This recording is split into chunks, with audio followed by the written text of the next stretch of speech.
We're going to be playing some War Thunder. Let's go. I've never played this game before. Well, you'll pick it up fast, I'm sure. If only somebody could show me the ropes. Right.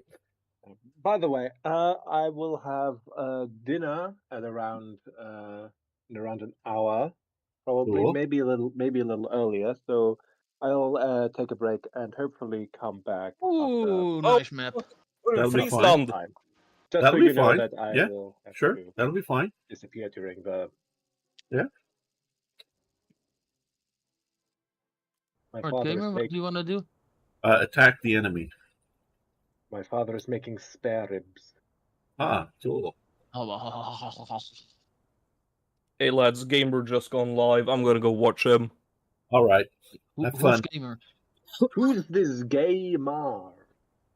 Gamer. I wish I was a little bit more creative with my name when I started out, but oh well. Damn, I sure love driving around southern Brabant. Because all I really sort of did was pick a name strictly for the Paradox forums, and didn't really matter. Look, you're twins. Didn't really matter what Twinsy. What it was gonna be. Wow. Hello. Sorry, dude. Didn't expect you that much. I'm beyond your tracked measures. I That's cannot true. be stopped. That is true. Ich bin Geschwindigkeit! Ah! Bicycles. Those Have were you found bicycles. the enemy? No. No, I have not. Good. If you find one, green. He does often. That statement finds is them. accurate. Ah! Alright, I found an enemy. It was a steward I found a coffee shop. with a Popeye on the side. I've been hit by a self-propelled howitzer.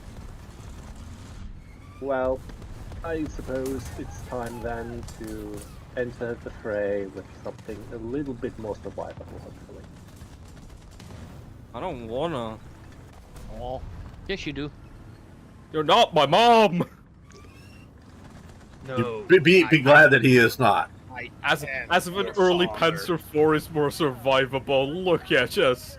We have 50 millimeters of frontal armor and it's flat.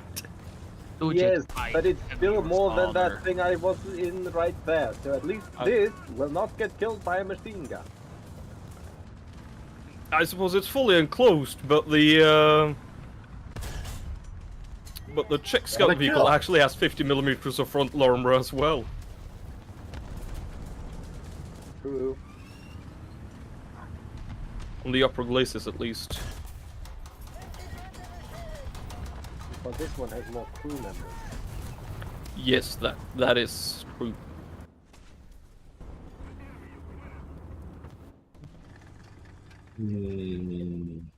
Woo!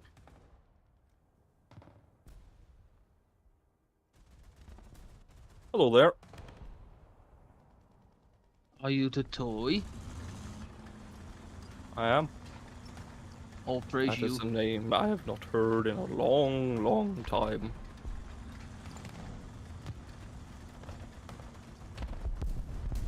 That sounded like a bomb.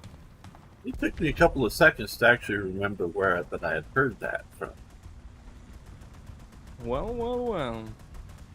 I guess I'm just Holy Yeebus Creebus! blotting it out of my memory. The French! We are the French. Retreat is what we do. We do not need the. No, it's driving forwards and it's not being stopped. Lads, it's not stopping.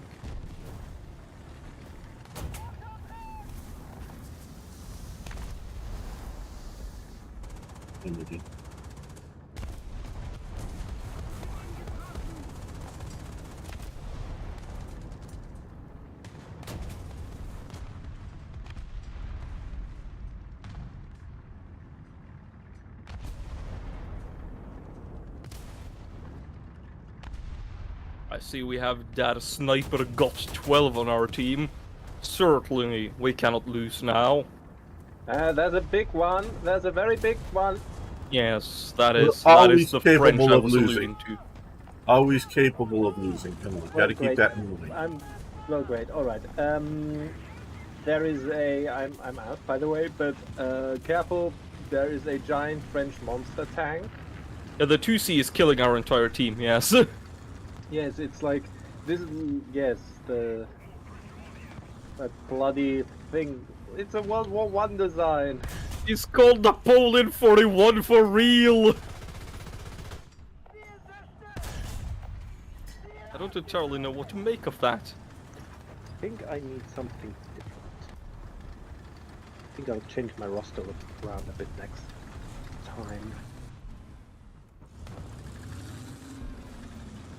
Biplane.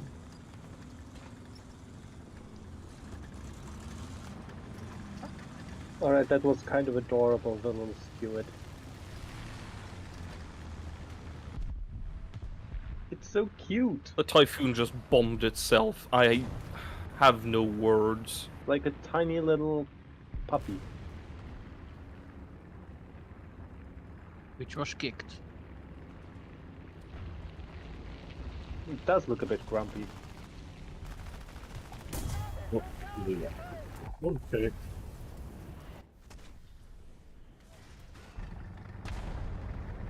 T26, come on, I'm giving you the shot of a lifetime here. Yeah, there you go.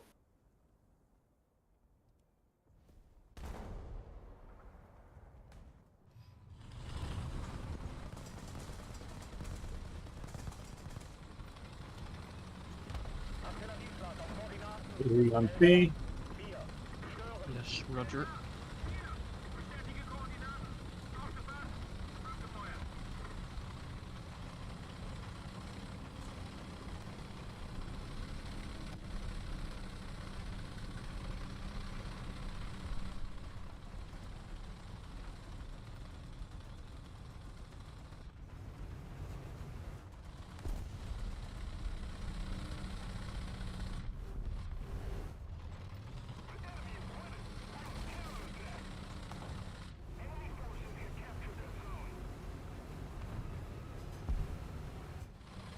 Oh look, a traffic light.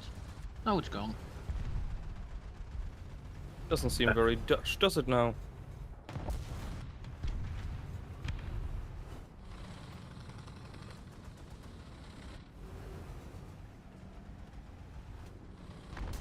Keep looking for Arno's address here as I drive around. You have my address. I know, that's why I'm trying to look to see where I see it on the buildings. If they had a map of called Southern Holland, then yes. Oh, I think you mean Friesland. Ooh, I love Friesland. It's beautiful over there. Apparently the ferry between Norway and Friesland is possibly reopening. Is it reopened? Oh, really? Oh, that would be nice. Yeah, they're considering it at least. That would be very nice. I wouldn't mind that actually.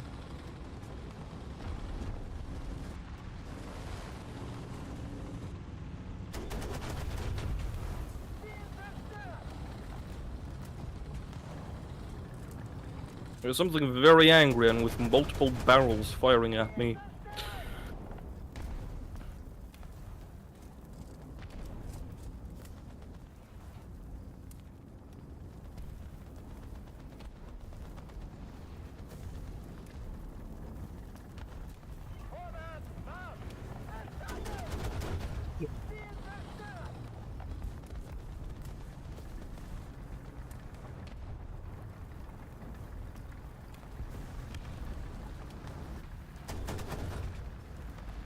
Nicely done, Toy. SU-122, heavy frontal on you.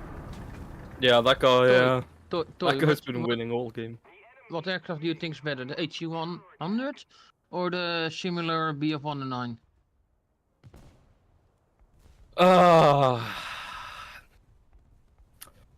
All in all, the 109 is probably a better plane. The 100 is faster, but not by all that much either.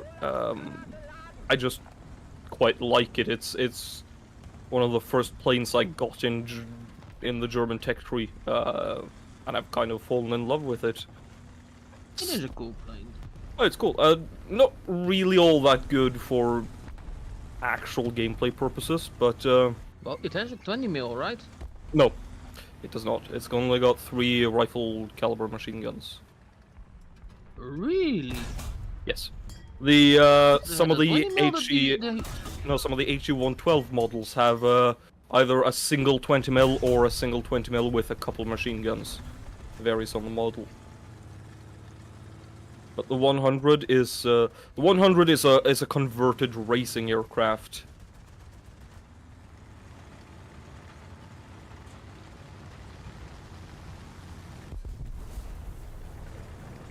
But why? Why it's a converted racing aircraft? I don't know. You crashing. You crashing. Oh, cause I figured I was more I'd be more useful on the ground at this point. You probably would. Looking at bad how with it, things yeah. are going. Yes, yes.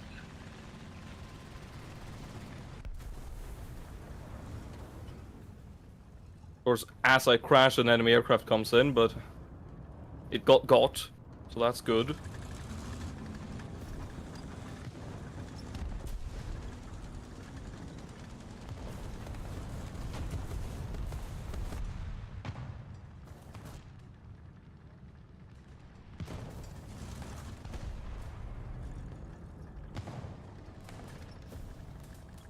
That SU-122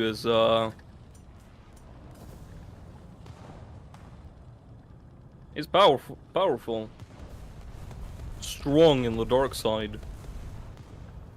Good.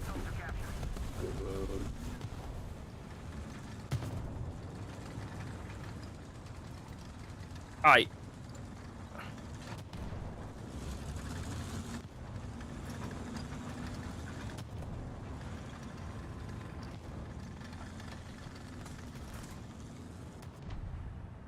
It admittedly did not help. By hiding from the 122, I exposed myself to something else. Matilda down here that I've shot twice, no damage. Okay, it's Panzerjäger time. Let's bring out the Panzerjäger. Hello, Arno. Yes, sir.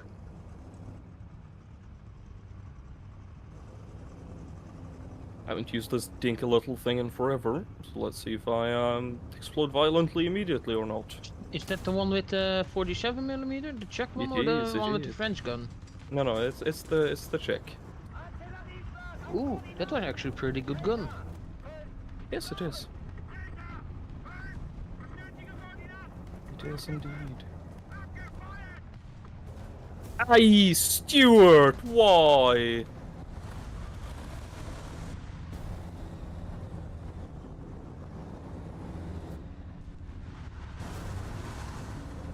Damn, 122 finally got got.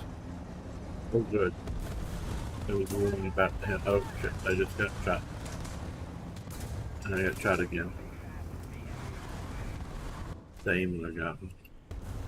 Little armored car. Okay, yeah.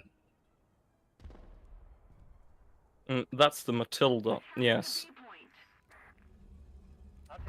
Upping artillery on B.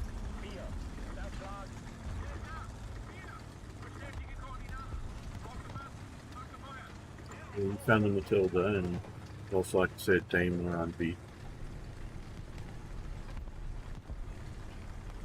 I can't really move up because of all the artillery coming in, so...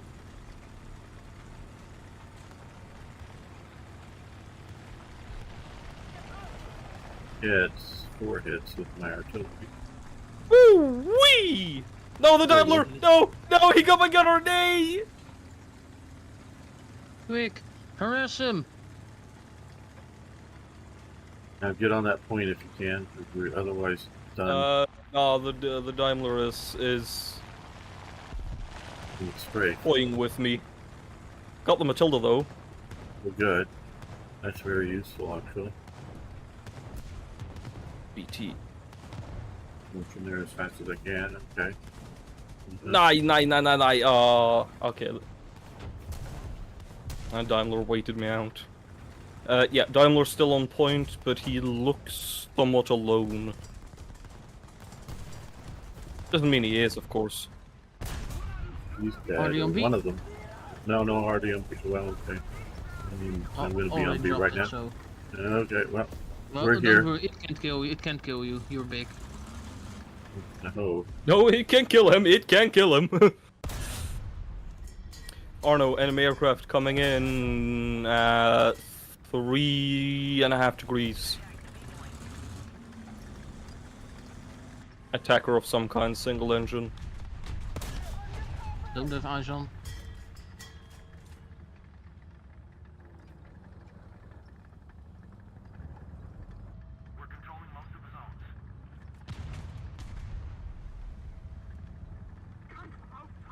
Oh, we got best squad, but somehow we failed while we controlled the point.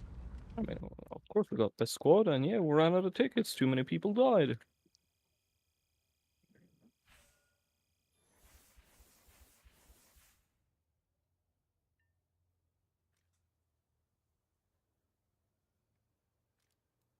Oh, right.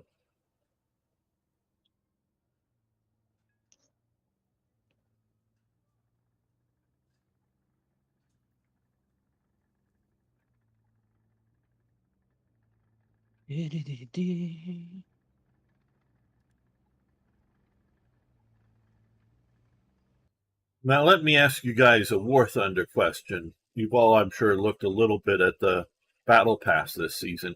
Could you have come up with a more uninteresting Battle Pass if you tried? I actually haven't seen it, gamer, so Probably I not. can't judge. It's an Israeli artillery piece, a big, huge floaty boat for America, and a box to get one choice of you don't get the choice, but it picks one of like 4 vehicles or something that are already in the game. Yeah, it's just boring. They could have Eric would argue for the Norwegian Chaffee. That'd be a funny one. I would love to Yeah, have that well, okay, but even that is basically a copy and paste. You may change a stat or two, and you may change a cosmetic or two. No, but... the NM, what is it, 126 or whatever is. Oh shit! There's dudes already here. It's a Cold War upgrade to the Chaffee. It's a 90mm gun and shit. Okay. Okay. That's. I didn't remember that it had 90mm gun. Yeah, it's night vision systems. Okay, so that would be interesting, but I guess I know I'm fixated on World War II, but you have something like the Martyr 2 that isn't in the game yet. That was a,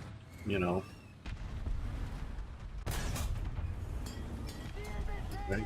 I'm gonna assist with that, and you have the late version of the Martyr 3. Those are just 2 right off the top of my head that would be, I think, more interesting gameplay.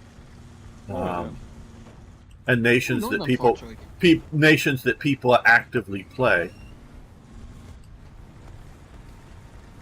I sort of get the idea of trying to throw a bone to smaller nations to try to convince people, and I sort of, to me, that with a cool tank coming into Sweden, the King Tiger, I sort of thought, yeah, okay, you got, I know it's a, copy and paste tank basically, but it is something that would get people to play Sweden. Oh, Sweden has lots of players. Sweden is the most blatantly OP tech tree in the game. Okay, yeah, you're right. You're right. It is definitely that. Yes, and with so, special ammo. But people would want to play it, but I'm also thinking it's not one of the big, America, Soviets, Germany. Yeah. It's not those, but it's and you're right. It's I'm sure there's more players than Japan, or Italy playing Sweden nowadays, but still. So yeah, I get the idea of not wanting to go for all just the big ones.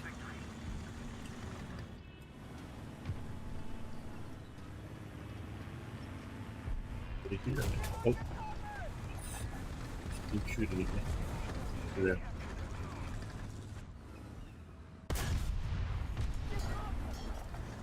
Got it, very good. Got on the other side. Nice decap. He died. Where am I getting shot? Oh, there. Mark. Just, well, in a Yes, second. 37. He's near the point here, so be careful.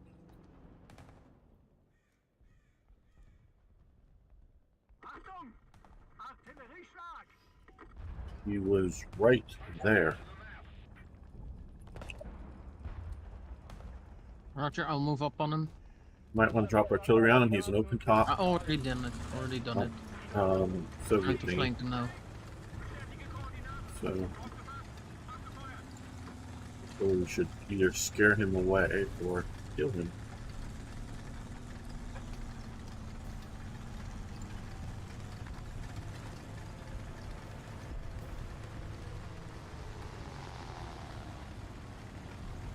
I do not have chat. I do believe we are live, but I forgot to turn on restream. Nice. Oh my. I may have been getting a lot of nice compliments. Didn't even know it. Yeah, I know. You know, we live in hope.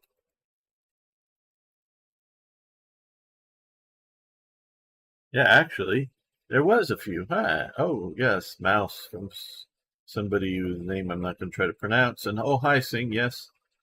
Hey, Thank Shane, you. how are you, buddy? Yeah, I'm sorry I didn't have to chat open at first. Best tank is Leo 2. Cool. Yes. Hello. Up to Guten. Elizabeth W. How you doing, Elizabeth? Good to see you here. Sorry I didn't have chat open at first. God, that's an Have they done to IL-4! Romania, Slovakia, Hungary tank? Yes, they have done some of those. They're in the Italian tree. We can look at some of the my favorite Yeah, tank Hungary's is the added as mouse. a... Yes. Hungary added as a sub-tree to Italy. Yeah, and we can take a quick look at that. Elizabeth a bit later. But now I should be seeing chat. I just got distracted as I was getting set up today. Bugger.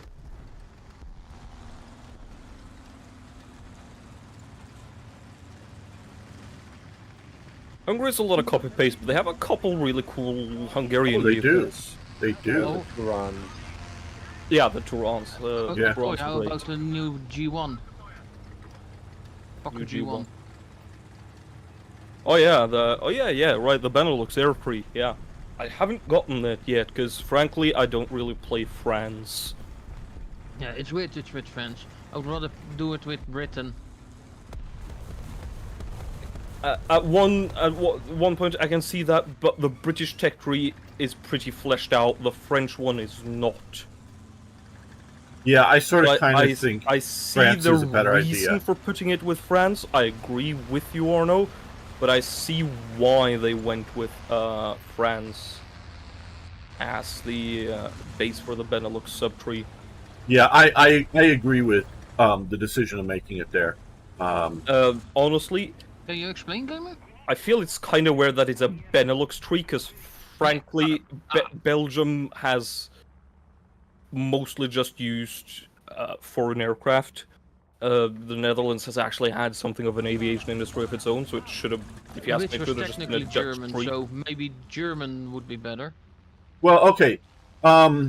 Here But politically, again, Benelux, Yeah. and there really isn't a Lux in the in any sort of military sense in World War II for vehicles, but for Bena, they are politically with the British and the French. They don't use many, if any, and I'm thinking of any British equipment until their exile army. Well, not entirely true. Okay, we got a not lot of British Lewis machine guns, Vickers machine guns. well. I'm talking vehicles of World War II. We use Yeah. Gordon Lloyd's. Yeah, a little bit, Carrier. a little bit, but not much. And like Don't fly over me. like Toy Jet is saying, Oh. Britain has a pretty big tree as it is, and so yeah, I would put it as Ah, nice. Got his wings off. Excellent. as Crack shot. France, and what you already have in France is the exiled French army, using primarily American equipment,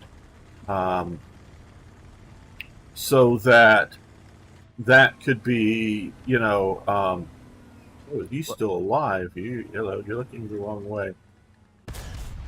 Okay, we're in that case then. Where's the fucking Koolhoven F58? It was actually used by the French Well, and the Polish. well, I'm no, I'm not saying they've done everything right or it's complete right now. I'm just saying that's where I would put it. I told you the story, right, Toyjet, about the Koolhoven?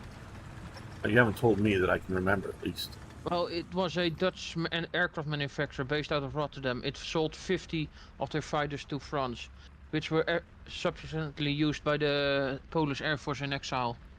And so, you have. I'll get back to Elizabeth in a moment.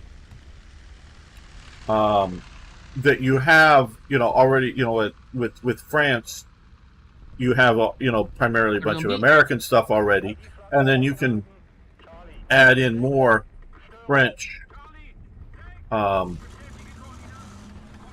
more American and other Allied equipment that the Dutch and the Belgians used with the exile armies. Whether air or ground, kind of thing.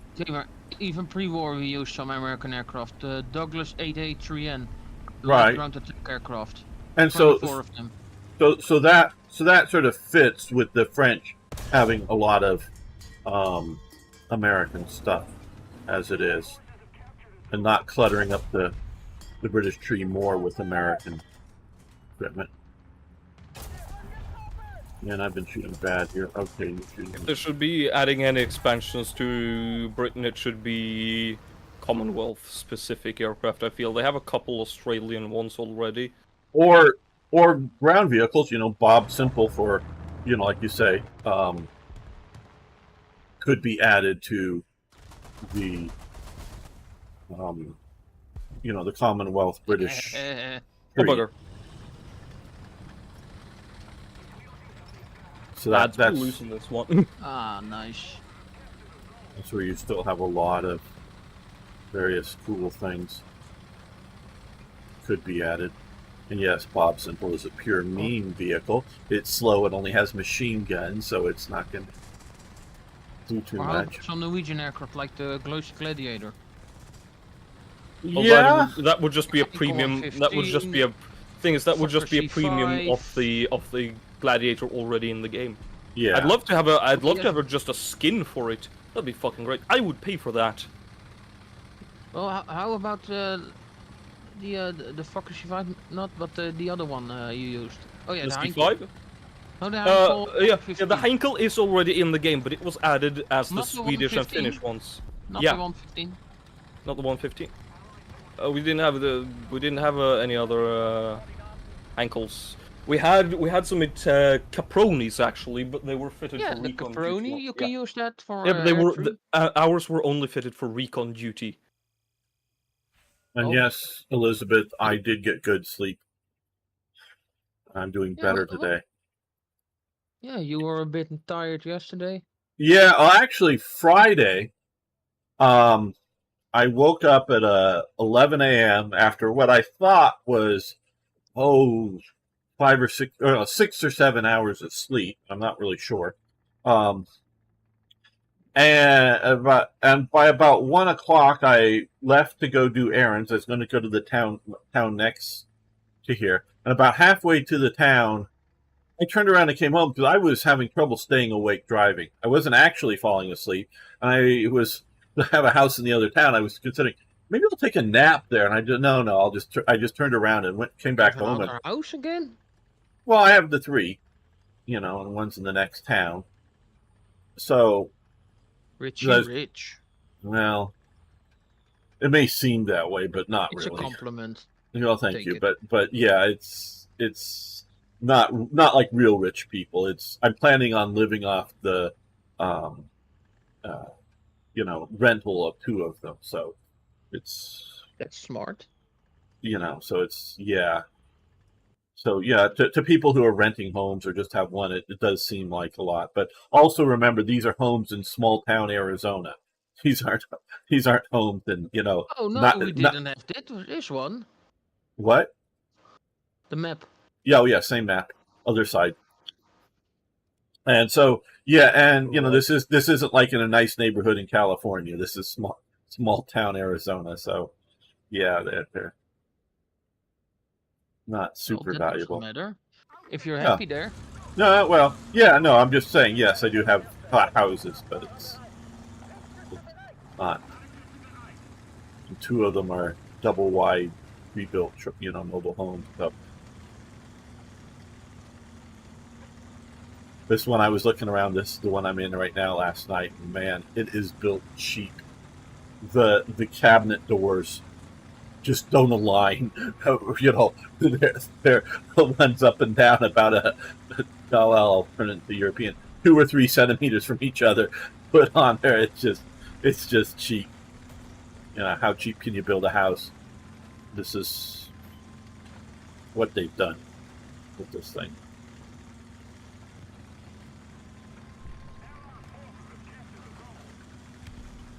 Man, Toy Jet's almost there. The other side.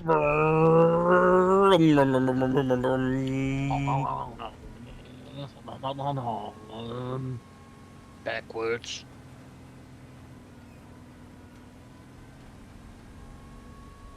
Put artillery Holy shit! on B, so be careful, Toy Jet. Oh, that's open top AA there, so you could M22s! kill it. No, it killed me. Don't get back to life and kill it again. For the first time, yes.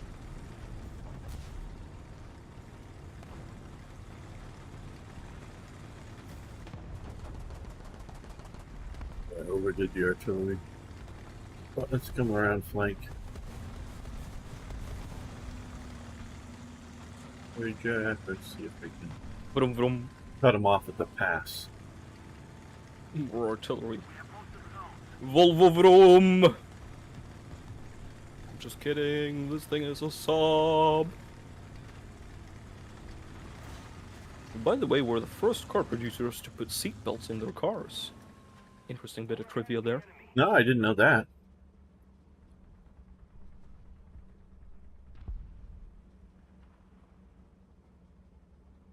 I do know cars back in the 1930s did not have seat belts in them. You must have had a great time back then. Yeah, used to get driven to school in those cars. Do you guys know what a rumble seat is? Cannot say that I do. Maybe. Okay. You know what a coupe is from back then? No. Okay. I have a vague understanding. A coupe would be taking sort of a standard model car, but it might be like a 4-seat, but turning it into a 2-seat car. So it's just a small cab up front, and then they normally had a rounded back coming back. So the engine is sort of is not flat like we think. It's sort of most things or whatever up front. Sort of a a nose coming out, a two-place missed, and then so in the back, it just sort of slopes back. Well, they had a rumble seat that you would open up, sort of like a reverse trunk, if you will, would be what, and so then you would sit there, or you could put stuff in the rumble seat. So you're looking forward, but what would be you would, if you think of a trunk opening up, but open in the other direction, and opens up the seat there. I used to get driven to school in one of those, sitting back in the open air rumble seat.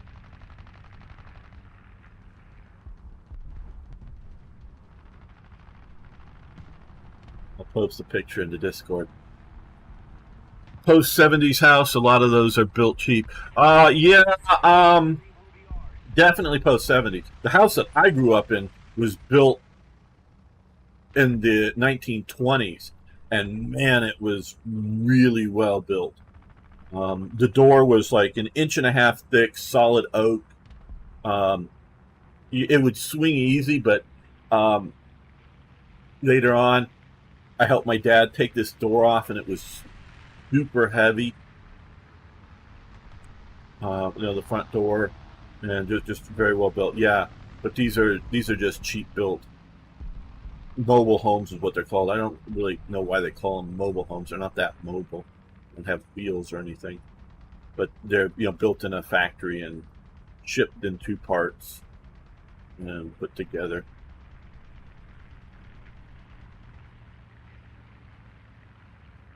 There's a lot of them in this neighborhood.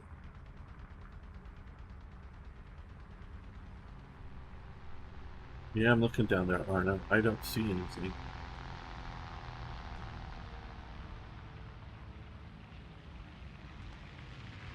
Now, we got stomped last time and we were the best squad. Are we going to be the best squad and win this time? Hope so. I haven't gotten That'd any be good something. kills yet.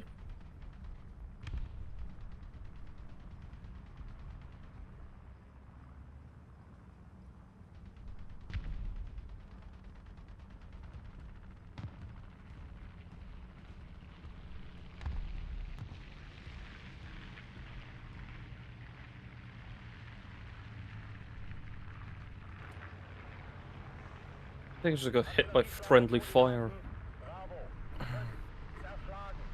Well, it was very friendly of them. Terribly so.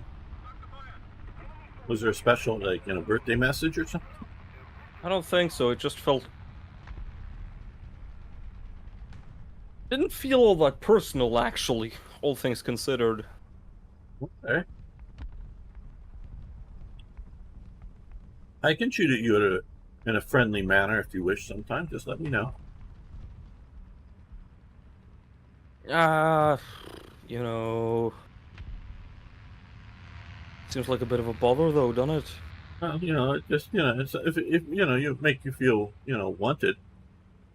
I suppose, but it doesn't particularly make me feel wanted, and I think we've already established that I, generally speaking, if given a decent map and my choice of aircraft, can outrun most of TeamG in flak vehicles. Yeah, yeah. No, you can't. We have put this theory to the test. Well, now notice I said shoot at you. I didn't say hit you. That's a good point, actually. That's a good point. I hit him, but no damage. Damn. Tiny guy drove by.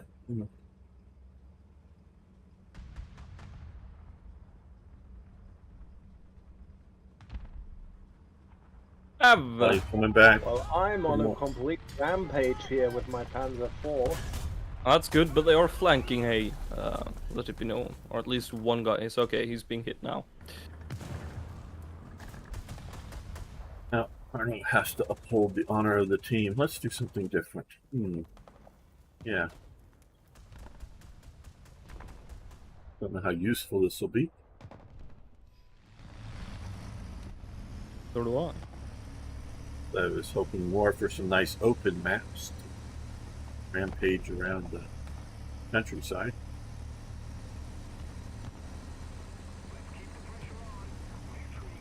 Nice.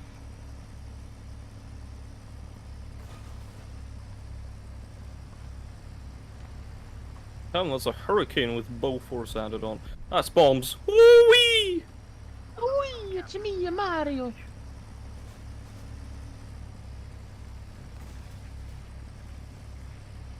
Raised a tree there. Oh no, not a tree. That's Yeah. green pieces coming after you. Just what I was thinking.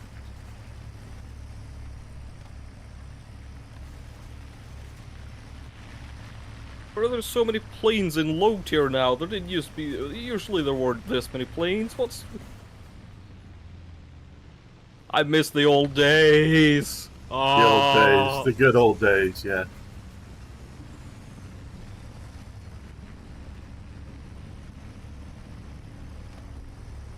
There's nothing here. The enemy team are just in planes. That's My some rampage has ended. funky Yeah. looking The stripes, gamer. T-28's got me. Oh well.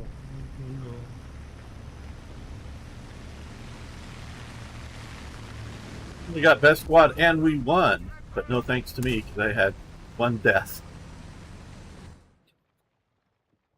No kills, no assists, just I 1 mean, I death. had quite a few more deaths than you. But did you kill anything? Yes, I killed several things. See, that makes up for it. I had 0 anything and 1 I death. had 3 deaths, was- 2 assists, and 9 kills. Yeah, so you're the reason we're at the top. That's a good feeling.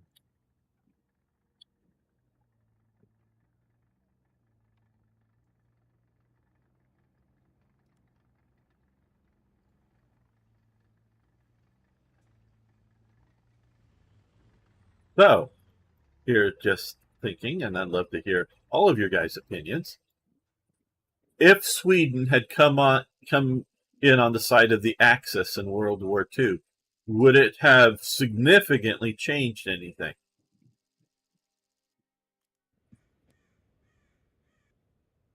That's a good question. I'm sure it would have changed things Well- on the margins, but would it significantly have What changed side, it? gamer? What was that? What side are we starting? On the left side, What tank are you using? armored car. Now, Big one. what immediately comes to my mind is one, the Swedes would stop supplying the Allies with information on German troop movements, ship movements, and such. Yes. 2, the Germans would probably have even easier access to Swedish mineral deposits, Yes. whether and ball bearings.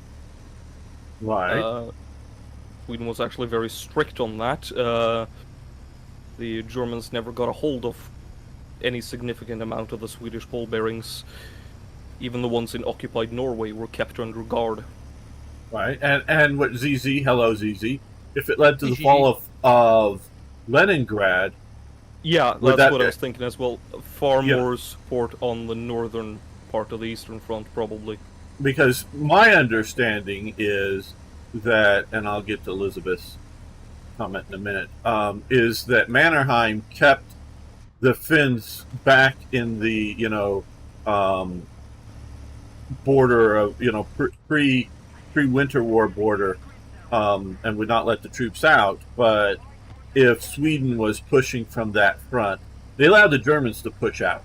But if Sweden was aggressively pushing out, and whether Leningrad and or Murmansk.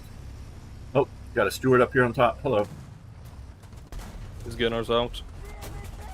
I hit him, no damage. Why am I getting all these no damages? Okay. His loader and breach is out. Okay, he's dead. Thank you, Toy Jack. You've helped immensely. I think to some degree it also depends on when Sweden would align with the Axis. Sweden, for its size late- and population at the time, at least mid-war had become a rather sizable military force, all things considered. Right. It didn't start off as such, but as they observed World War II happening, they quite quickly. Right. I'm thinking late 1940. After the fall of France, and it looks like Germany's going to be, and before the invasion of Yeah, Russia. It strikes me that they may not join the invasion of Russia before 1942 or 1943, or maybe just with a small contingent on the Finnish front in order to aid out at the beginning. Well, I'm presuming with this is effective support as they can give, whatever that would mean. At whatever time. And no, I don't know, order of battle at a particular year for Sweden. But they could have easily led to a Sweden joining in, which would piss off Quisling in the idea that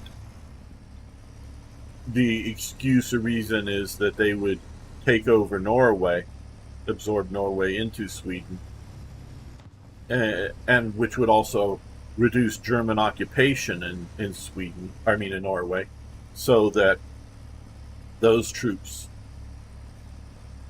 could be used somewhere else. Also pissed off Quisling because he believed in the idea of Greater Norway and that several Swedish territories that once were Norwegian several centuries ago should return to Norway again. Right, yeah. I mean, I think Quisling was a bastard, but he was like a super Norwegian, misguided Norwegian patriot. I mean, he was an ultra-nationalist, really. Right. And so he picked the wrong side to be an ultra-nationalist because the Nazis were going to, one way or another, absorb Norway into the Greater Reich. So he picked the wrong side. And he definitely also feared, for communism taking over and whatnot, too. So, yeah, he picks the wrong side and betrays Sweden in his attempt to save Sweden. Norway, sorry. Norway, at least that's my assessment of Quisling. I'd call that fair, yeah.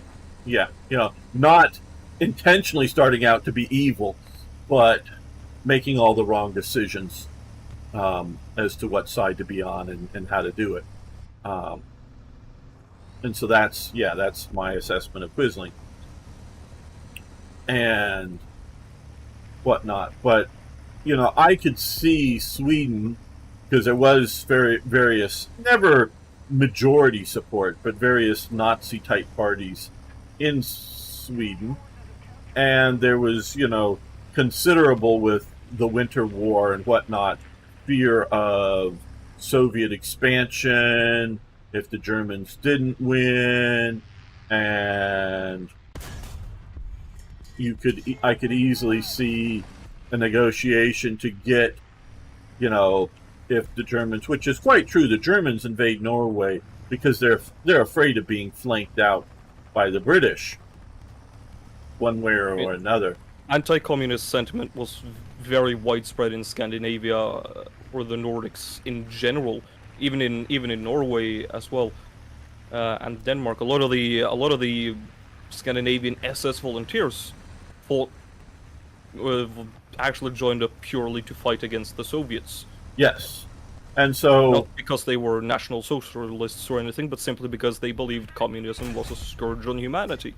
Right, and so you have, Sweden might very well look at, well, look, we'll absorb Norway into Sweden but make them all Swedish citizens, etc., give them all, good things. So it's no longer going to be an evil enemy occupation from their perspective. It would just be fellow Scandinavians.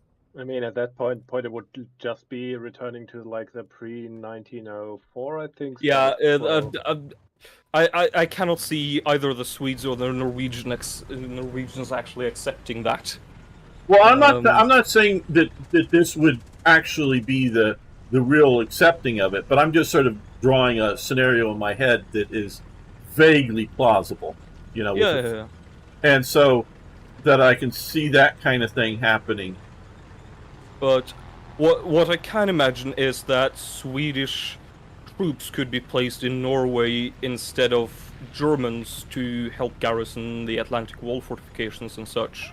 Right, and a very kind and gentle occupation, of that region. So,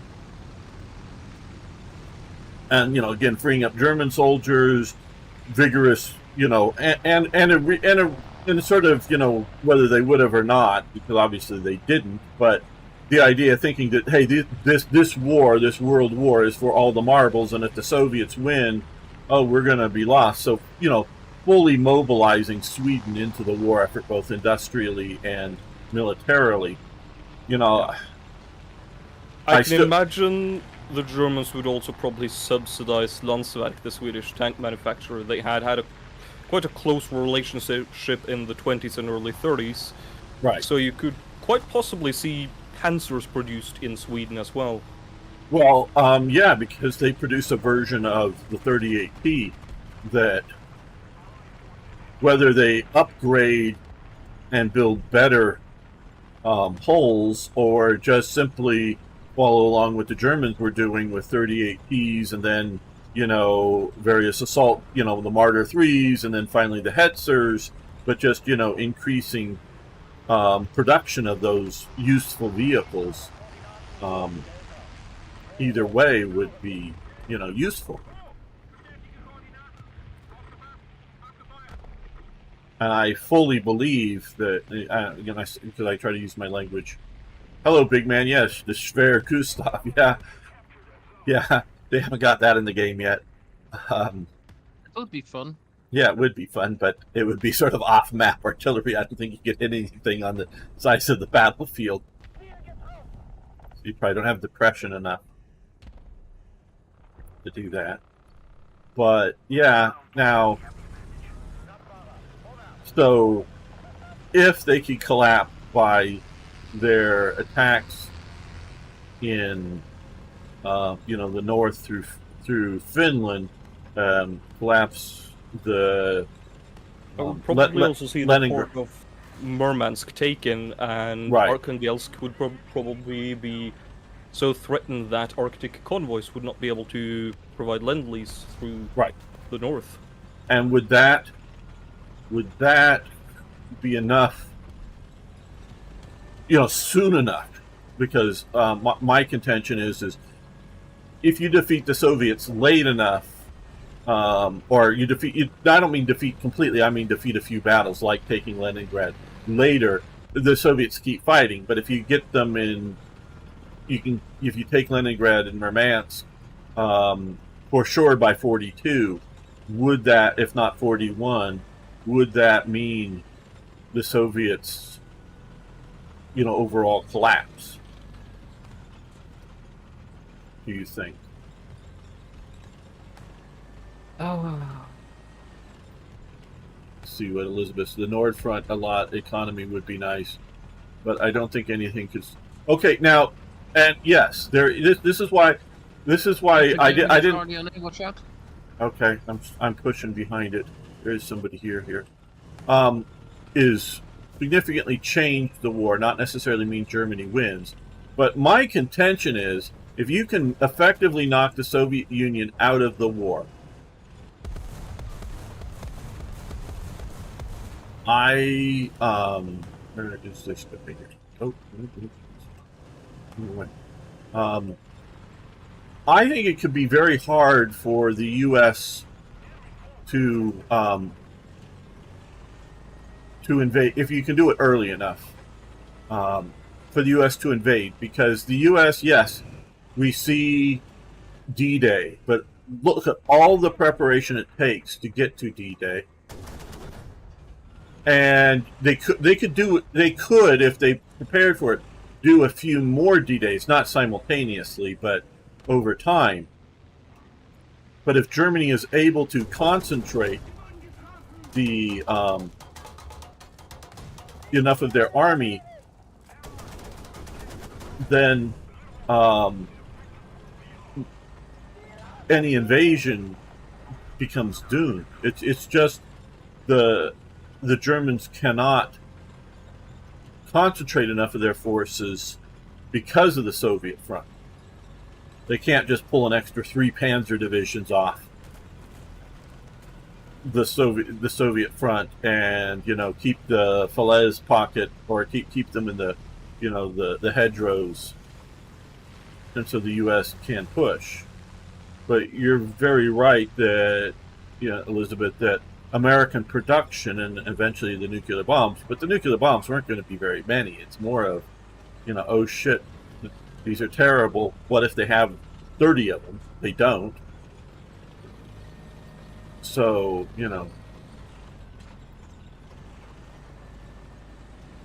So yeah, I was just sort of thinking here with Toyjet playing Sweden amongst our Germans, would that have Yeah, the biggest impact I can imagine is a shift in the northern front, at least. Yeah. Possibly either the removal or them just not trying to supply land lease via the Arctic at all, which means most, if not everything, sent to the Soviet Union would have to go through the Indian Sea and into Persia. Right. Whether that would lead to increased activity from, say, the Japanese Navy in the Indian Ocean is another thing. No, the Japanese Navy is uninterested. It's just uninterested. But I think, all in all, I don't think it would. I don't think it would change the outcome. Well, But yeah. Well, there's either changing the outcome and/or just simply making it like the war last an extra 2 years or something like that. That's why it's significantly. Now, and one thing, and sort of bring up with what Toyjet is talking about here with Japan, you have to remember that the Japanese Navy and the Japanese Army are entirely operating independently from each other in any sort of strategic sense. There is not a high command that's coordinating the two in any meaningful strategical sense. Yes, there are army divisions involved in, taking out the Dutch East Indies and taking out, Malaya and Singapore and attacking the Philippines. And yes, they coordinate that between the two of them, the Navy and the Army. But there isn't like the idea of, oh, hey, yeah, we have a strategical need here. Let's send the Navy to, the Indian Ocean. No, if the Japanese Navy is uninterested in that, the Army can't force them. There is this sort of, the Army has to get an agreement from the Navy to do something, and vice versa. They have to, have a conference and agree. It's not a central leader of either branch or even, like an American president just telling one branch or the other to go do something. And that's one thing I think a lot of people don't understand when they try to examine the Japanese in World War II. I think it's flagging your comment. U.S. gave. You should clearly use the D-21 better than J-20. 5 million tons of food. I think they'd resist until the bitter end. And those wasn't taken care of. Yeah, they very well maybe. Let me. Well, there's not. I just went over here to YouTube and look. There isn't anything for me to approve. So, but it may be lagging or something. Some of your comments. And Martin Smith, it's been a while. Hello.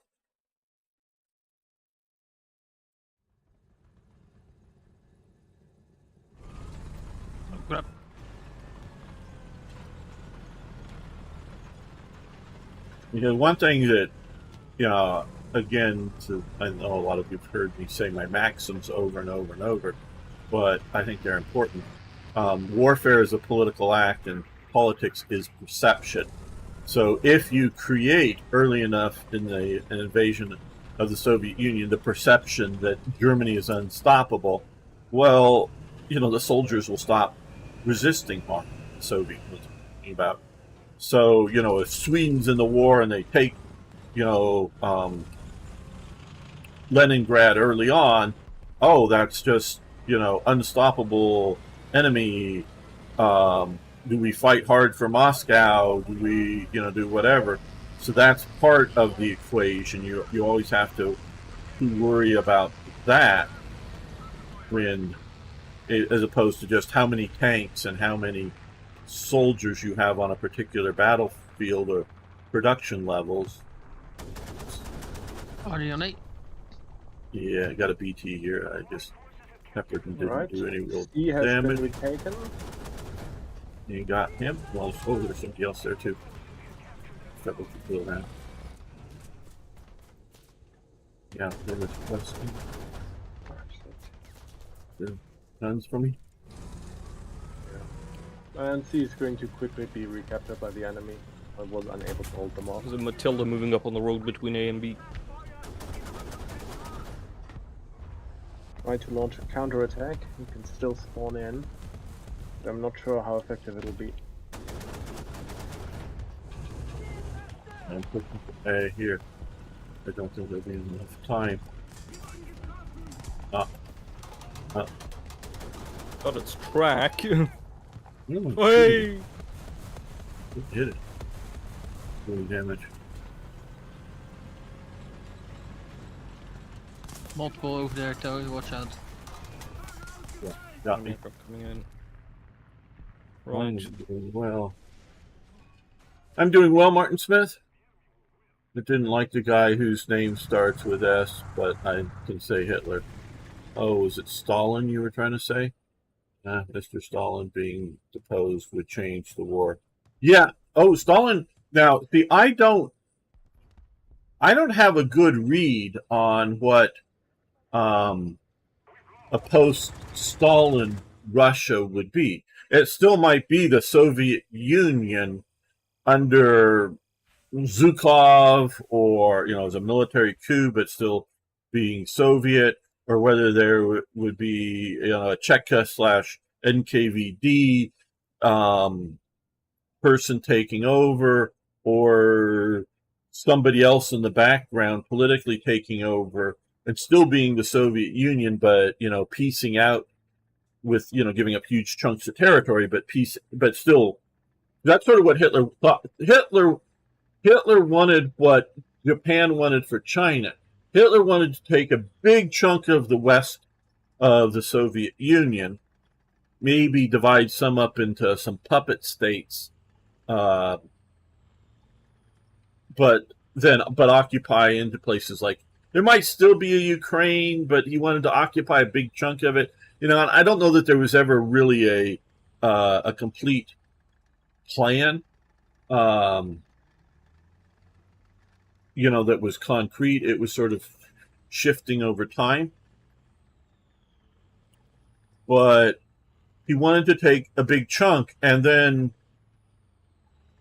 digest it into the German system. And then 20 or 30 years down the road, have another war with them that keeps, the German mentality strong, because he believed that periodic wars were necessary. Otherwise, they'd become decadent and decay.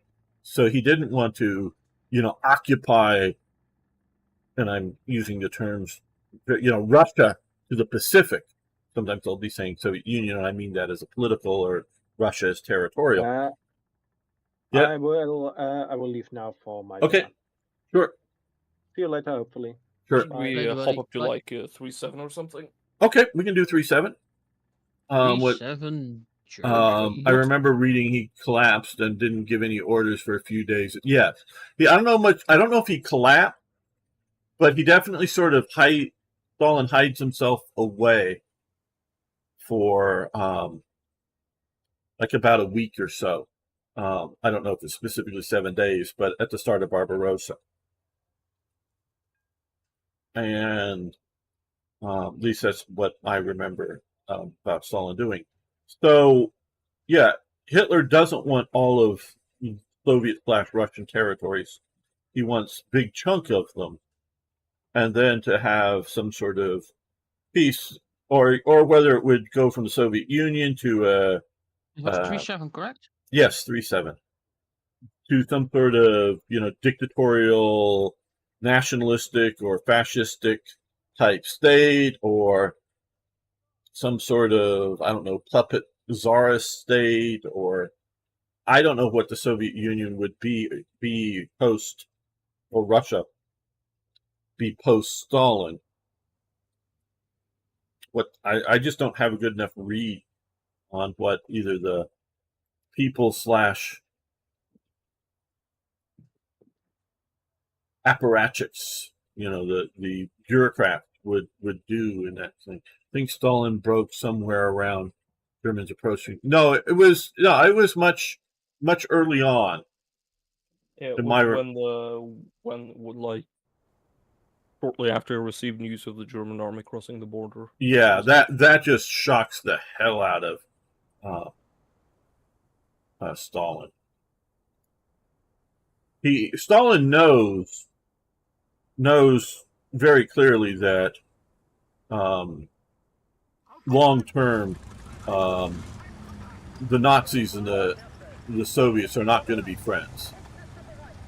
This is not some sort of, eternal bond of friendship between dictators going forward. It is temporary alliance of convenience. Yeah, that's a very good term. Way to put it. Exactly. Good. And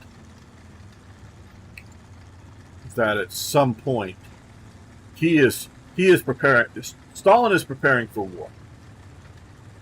He thinks he has a good war machine, and because he understands more or less the size of the all the major military powers, and he realizes that his war machine is bigger than the French war machine. Now that's nobody else really realizes how big the Soviet war machine is, but he knows he has the biggest war machine, and then he sends it into Finland. Yes, it's partially for the Winter War is simply, general winter is part of the problem, and part of the problem also is the lack of infrastructure, or the limited nature of the infrastructure that allows Finland to do what it does. But even with all of the numbers, that is still this shot here. Boom. Well, I got your gun, bro. Is it shooting for it? Keep it down. Second shot. But still the catastrophe that Winter War is, he realizes his war machine is not functional. It may be big, it may have a lot of equipment, it may have a lot of manpower, but it is non-functional. So he is trying to reorganize that. And some people say that not either 41 and or more likely 42. The Soviets were planning on invading anyways, so just as a justification for the German invasion. Well, I don't think that was the case. What I think the case was is, as soon as it was convenient, he would invade Germany or German territory, whatever that means. Whenever when he thought he would be successful, he was going to start a war. I don't think Stalin was perpetually going to wait for Germany to attack. So hoping that Germany is either weakened by blockade, because you got to remember, Germany is trying to blockade Britain, the submarine warfare, but Britain is not just trying, but Britain is blockading.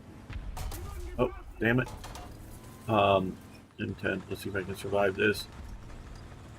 Britain is blockading Germany, and Germany in World War I is also being blockaded, collapses because of basically lack of food, even though they've acquired Ukraine, and it's food going into the German war machine in World War I.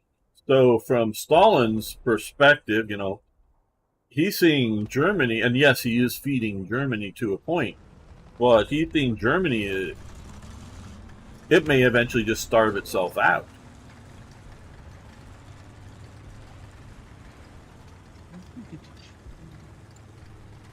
Okay, Elizabeth saying, I am generally surprised none of the major leaders were taken out by each other. You mean assassinations? It's not like there weren't enough attempts at Hitler. Well, yeah, but I think all of the attempts at Hitler are all essentially domestic. I don't think any of them that I can remember are really promoted or coordinated by a foreign power. It's the British with Operation Anthrax. Okay, I don't really know that one right offhand, but I think. No, that wasn't Hitler, was it? That was. are you thinking is Anthrax going after? Yeah, no. That's Rudolf Hess. No. Or It's no, not Hess. No. Arthropoid, and that was going after Heydrich. Yeah, Hydra. Yeah, the But Czech. there was the a Czech. plan to use anthrax to kill Hitler, though it never got off. Oh well, yeah. Well, under Churchill, they're like scheming and planning all kinds of crap once the war is going. But That's how it was. But yeah. but I'm talking. Arthropoid is killing Heydrich. Yes, Heydrich, and that is just help that at all. Penetration. Okay.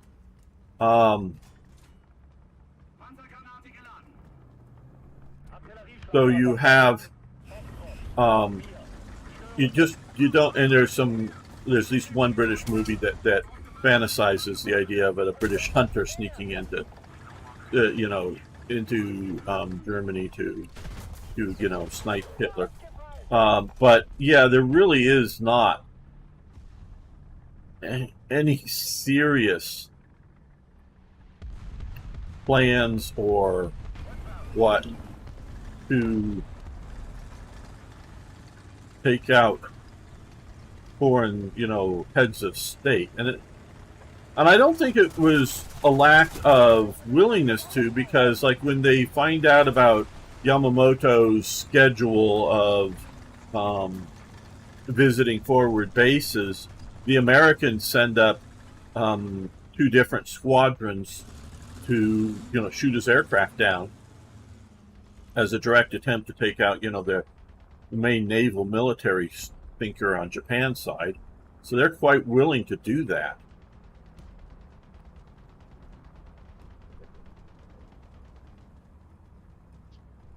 I just think it's just there just isn't the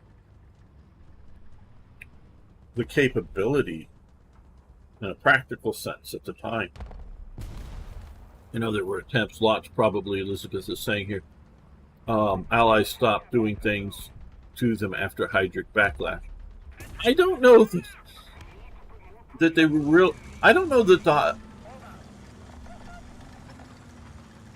Heydrich backlash, and when I say I don't know, it means I don't know. If that really comes into British thinking over the willingness to take out leaders. Twat. Sorry, go on. Yeah. I remember Operation Vertigo, where they planned to send anthrax-infected plants to Germany to kill the livestock. Oh yeah, they did. Oh, there's a. I got him just before he fired. Good. There is a willingness to total war in World War II. I think the main reason poison gas is not used by either side, obviously the Germans use it against civilian populations in chambers, but I think the main reason they don't is its ineffectiveness / two-edged sword, because poison gas, I think the reason it is so effective in World War I is the area that they're fighting in is so static. So if you were to, you bring up a lot of gas shells for your artillery, and that's a whole handling problem of its own. You then launch them in a prepared manner into just, I'm in white, oh well, into a limited, field of operation, but a concentrated field of operation as well, with your soldiers knowing they need to put on gas masks and try to assault into an unprepared enemy, for just creating that breakthrough. I don't think if I don't know of any use of gas in, say, the Suez front or the British moving into Palestine, and I'm not just talking about Lawrence out in the desert, but the main big thrust there. Just so if you're sort of big mobile areas, where you're going to launch this gas at, and it just isn't that effective. So I just don't see that as being overly effective, or they saw that as being overly effective. I know the British feared, they definitely fear the retaliation, but it's, and what good do you get out of, because realize World War I has, in essence, a battle line from Switzerland to the sea, but it's mostly being, they're fought along a thin line that you can spend a few days, weeks, or even a month or two stocking up on shells, like specialty gas shells, and then fire them all at once in a barrage at a specific point to create a breakthrough. Where in World War II, you have a very dynamic front line. Things are shifting. They're trying to get supplies up to it. So the expectation of that being overly useful is much less. At least that's how I see it.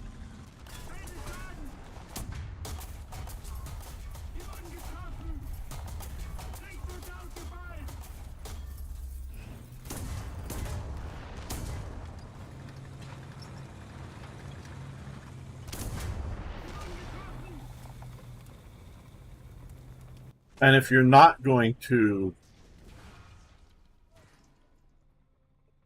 effectively change an outcome of a particular battle, why would you risk using it to then have a retaliatory strike yourself?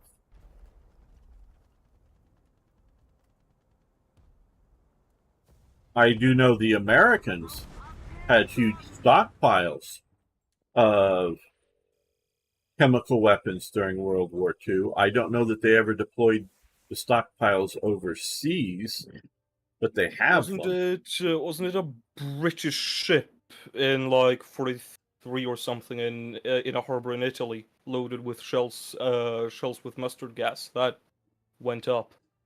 I don't know the story. I think it very well could be. Have you ever read into? I think it was British. Yes, I have. I have Hitler's Monsters. I've read the book. Very interesting book. Elizabeth. I created a mod for Hearts of Iron 3, and that's an event-based mod that's fairly significant. But one little part does cover sort of the expeditions that the Germans made into Tibet. Yes, and I have definitely looked into. I have not read the German book that was published about the expeditions, but I do know of it. They also use, yes, Italy did use, you're very right, Martin Smith, did use gas shells against Ethiopia. Now, a couple of things with that is, I will say, from my perspective. One, you're using gas shells against a enemy entirely unprepared, where basically, I know early on, like in 1940, the Brits are carrying gas masks, the troops are. The British populace carries gas masks wherever they go in 40, 41. Eventually, I think a lot of them just stopped carrying it because there hasn't been use. So Britain is fully prepared for gas. I presume France is as well in 1940. Germany throughout the war, those sort of round canisters that all the German soldiers carry are supposed to be gas masks. canisters, but I do believe a lot of the gas masks get thrown away, and they just put other gear or food or whatever in the metal canisters. The Americans, through to the end of the war, are carrying, gas masks as part of their standard gear. So and I don't know about the Soviets, but the Western Allies are fully prepared that gas may be used, and they're trained for it throughout the war. Where Ethiopia just has no capacity for gas masks on any scale. I'm not saying you can't find a picture of it, some Ethiopian with a gas mask. I'm saying they did not have it as a widespread thing in their inventory. I'm going to say weapons, but not necessarily weapon, but thing in their inventory. And two, I don't know how effective it was in changing the outcome of hardly anything. Yeah, they bombed some towns, villages, cities, whatever you want to call it, and, had mass casualty events in Ethiopia. I'm not saying it didn't kill people. I'm just saying, other than a terror weapon, does it significantly change an outcome of a single engagement? Yep. Let's see if I can get stopped. And okay, turret crew is somewhat out, and somebody got him. So Yeah. They're shooting right into our spawn. Mussolini should have probably realized maybe gas was a little excessive. Mostly tribal. How about new generals instead? Yeah, well, you have to sort of remember that for Mussolini, the Ethiopian war is something of a training war. So he wants to have his soldiers use the weapons, tanks, aircraft, whatever, to get experience with it. And so you want to use gas simply for the idea of how effective are we, if we fire off gas shells, do our troops know how to put on gas masks? Can they fight in gas masks? Part of it is just the trials, military trials. Where I don't see, I'm not saying there isn't, but I can't remember gas being used in Spain. They bombed Guernica and whatnot as, sort of city terror bombing, not, so much of as a tactical or even to my knowledge, strategical production bombing. It was more of just bomb the enemy cities to see if they could break, so that they were, that was sort of new warfare. If you look at some movies that were made, some of them in Britain, always shoot them down. But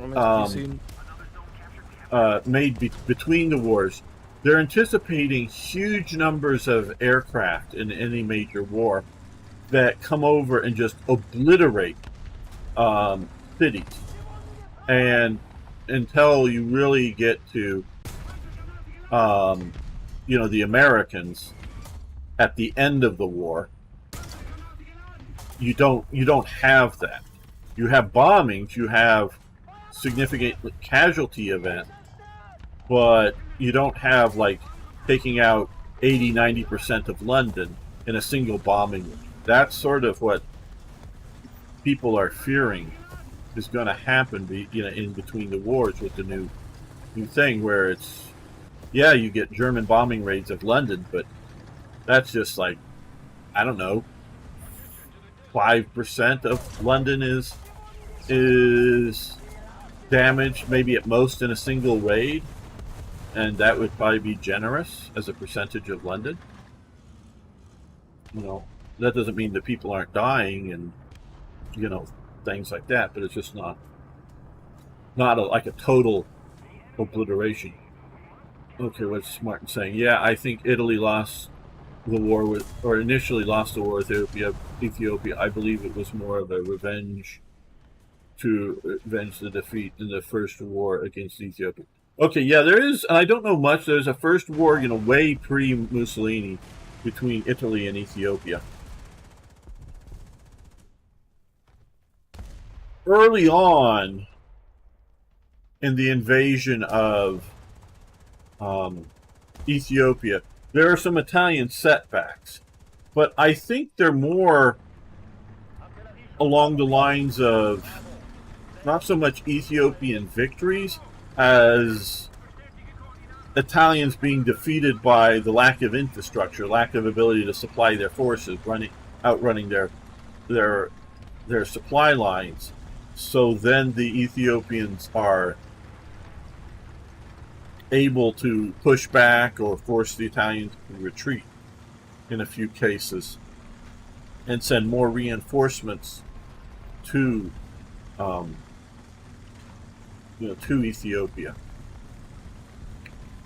There was some of that, but I and again, I've not read a lot. One thing I was looked over for my book on the bookshelf that's in the wrong place currently.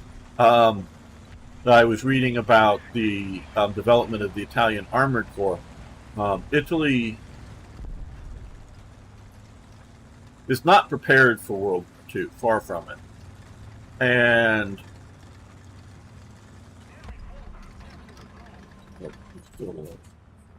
reload the artillery here. So, and they have a massive logistical problem. Because you gotta remember, yeah, Italy has played around in the desert, particularly in Cyrenaica, what becomes the Western Desert War in World War II. But those are small groups of Italians. It's a really great movie. I'm not remembering the name on that war. But those are small groups of Italians. In Niagara. We do have an open spot here in Niagara if you want to join us next mission. That's why I'm here. Okay. Well, you might just be here to hang out, but you know. And they're fighting tribal war. And so, yeah, the Italians can get together. These wars are pre-World War One. So yeah, early trucks and whatnot. Yeah, they can get a few of those and drive around the desert quite effectively on a small scale.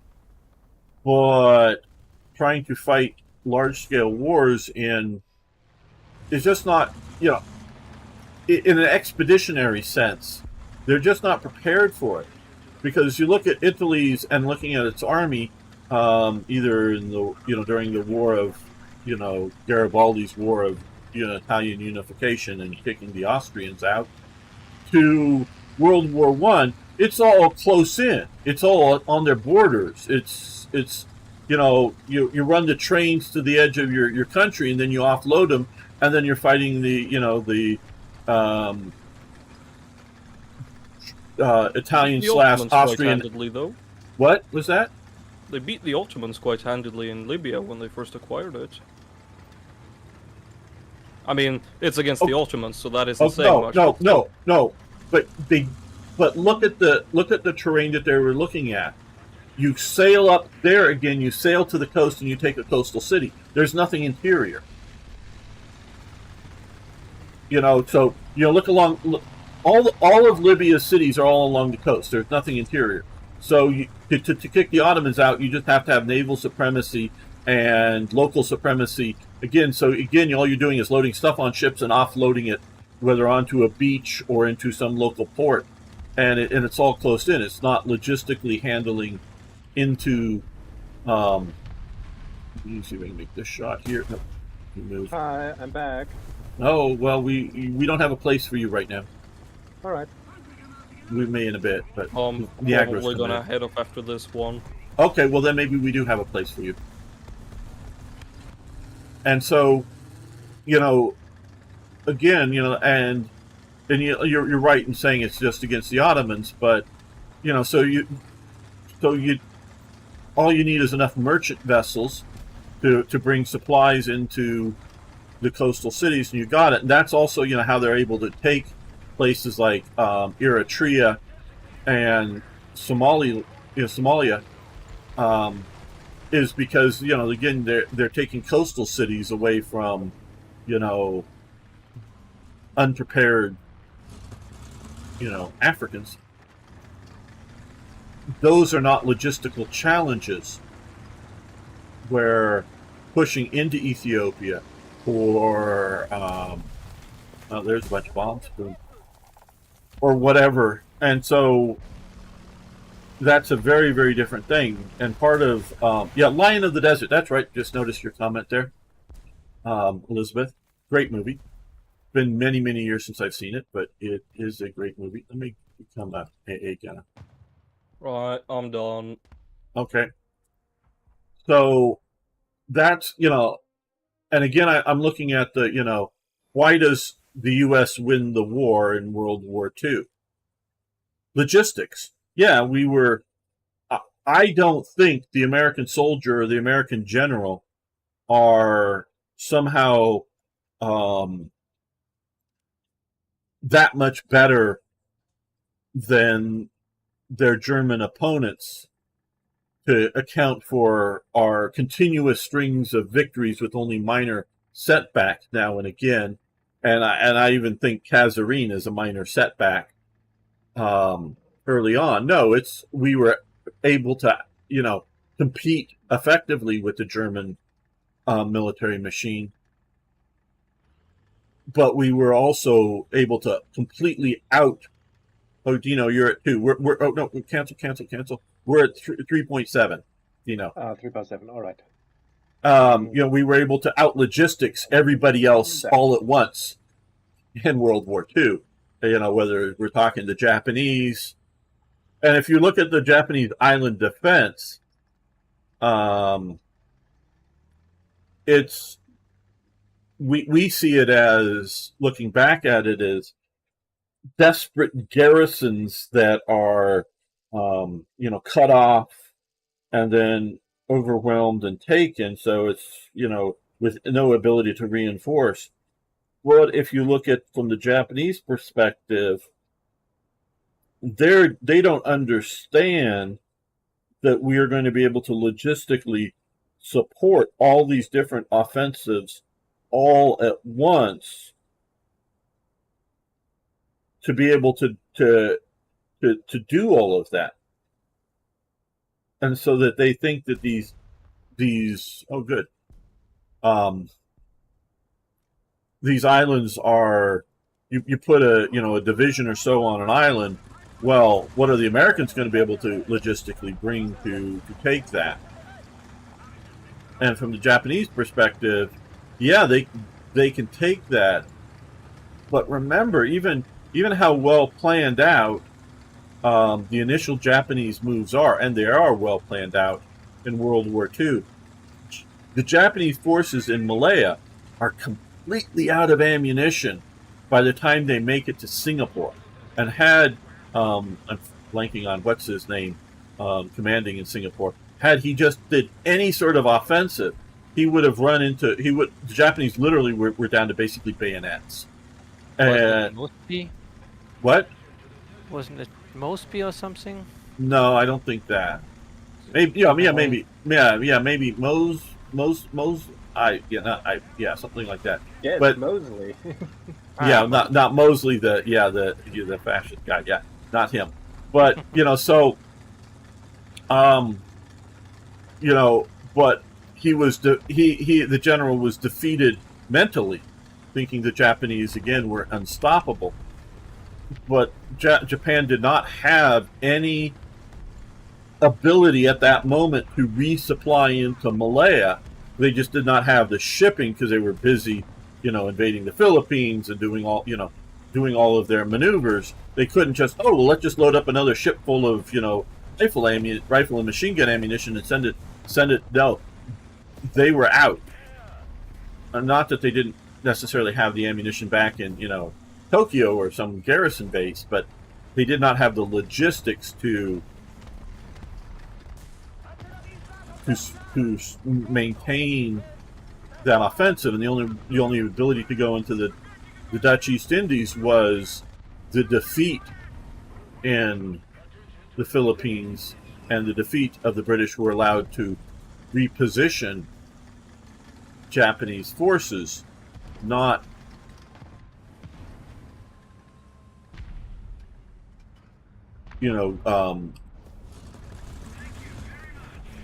just add more to it. So there is that.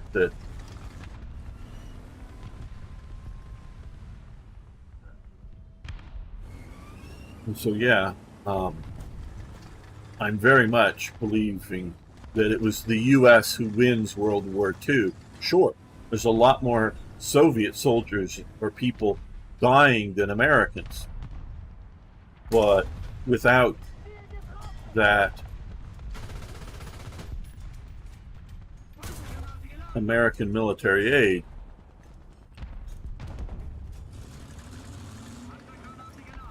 they couldn't do what they did.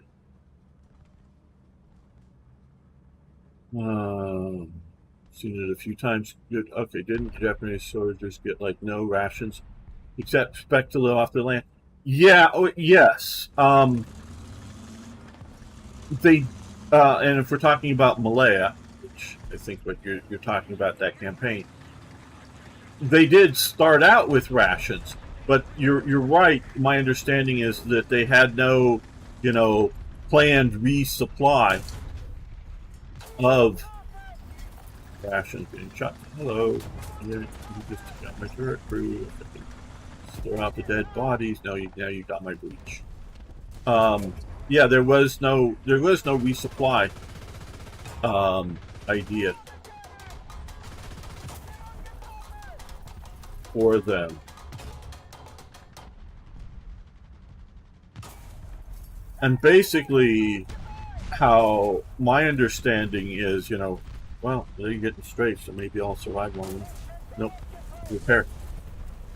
Is the Japanese soldiers get off the ship with what they can carry and maybe a bicycle with maybe some more, supplies, whether it's ammo or food, hooked to that bicycle. And that's it. There's not like, well, what do we do? Here, where's your, the next resupply? And because there's just no logistical ability for Japan to get the supplies to the small ports and then up to where the soldiers are, because they're not bringing in trucks. They're not bringing in wagons and horses to carry the resupply. Because they're lightly set up and because they're expecting to fight on a shoestring, they're able to, Britain has various lines of defense set up as this, invasion is happening in the Malaya Peninsula. But the British are looking around and going, oh, hey, yeah, they're going to need this road here. So, we're going to come in here and block it. This is a good spot to block it. And they dig in and block it. And then, the Japanese are peering behind them because the Japanese are not tied to the road. And the Malaya Peninsula isn't just some super thick jungle, because there's also rubber plantations and other things that, it's too thick to drive a bunch of trucks or take a bunch of wagons, towed by horses around. It's it's rough enough jungle enough terrain that you can't do that with it. But it's not like the jungle that's between Burma and India that, yes, the British forces, basically throw away all their equipment and, starvingly get through the jungle, but the jungle is enough that stops the Japanese advances there. So I'm not saying that there is no jungle in Malaya. Obviously there is, but it wasn't so thick or so heavy that they couldn't put a few battalions behind a crossroads because they didn't expect to resupply them. And now these forces find themselves cut off and demoralized and expecting,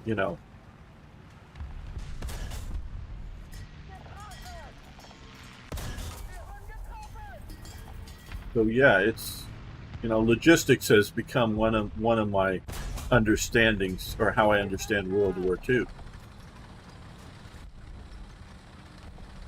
So Martin, having all your industry intact helps a lot in war. Even Japanese surprise attack at Pearl Harbor failed to damage our.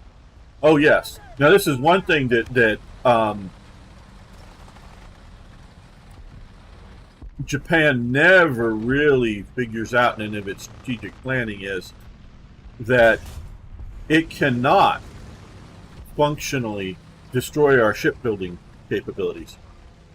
Prior to the war, 90+% of our shipbuilding is on the east and Gulf Coast of America. It is not on the West Coast. It is Kaiser, guy's last name, I think Henry Kaiser, not the German political leader of the same title, builds, after the war starts, huge shipbuilding industries along the Pacific coast that weren't there before, literally into places that there was nothing before. But the Kaiser would be proud. Yes. Oh, yes. Henry Kaiser was a big industrialist. And one of his his most, I think, lasting industry is the healthcare industry, that he starts to supply, healthcare to his workers, is still going much stronger than any other of his legacies. But so, yeah, it's Japan is, at best able to knock out forces once they're deployed, but has no ability. And I say that, because the one thing they could reach that was before the war starts, primarily here in not in California at the moment, but in California, was the aircraft industry. And it had moved out here because year-round, or basically effective year-round good conditions for not just manufacturing, which you could do inside buildings, but test flying aircraft, and even, not just test flying new designs, but just, hey, we've made this, the aircraft is here before we deliver it to the, the customer, whoever the customer is, let's fly it around for an hour or two and, give it a test flight. And this is in the 20s and in the 30s, so they moved to California to do that. And so they theoretically could bomb it. And the Americans are very worried about that throughout the war, that it's a likely target. But beyond that, they can't, Japan, and obviously Germany too, can't really reach our industry here in America. Germany can, Do you know comes a big Russian tank thingy around the corner in the next 30 seconds? Cape 2 maybe. You can, Germany can, put submarines off the coast and do a lot of damage, but they can't shut down the industry. He's the weak kid who wouldn't say uncle in the war. Italy said it too soon. Well, I don't know that Italy says it too soon, because you do have to realize, yes, Italy does.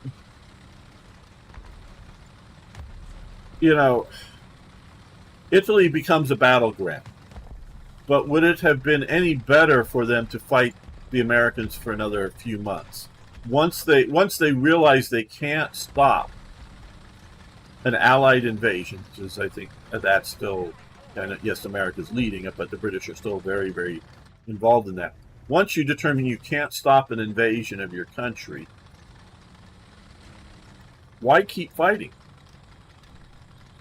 Do you really think Germany's going to be able to, Germany can't hold the line in the east. You're losing, you've lost in Tunisia, you've lost in Stalingrad. The Italian armies in the east have been functionally destroyed, the ones that have been given to the fight the Soviets. You're right, they said uncle, and I think at the appropriate time, Ah, to your left side, Dino. Right. T-34 from 1942. Two Russians rolling up towards my dead body.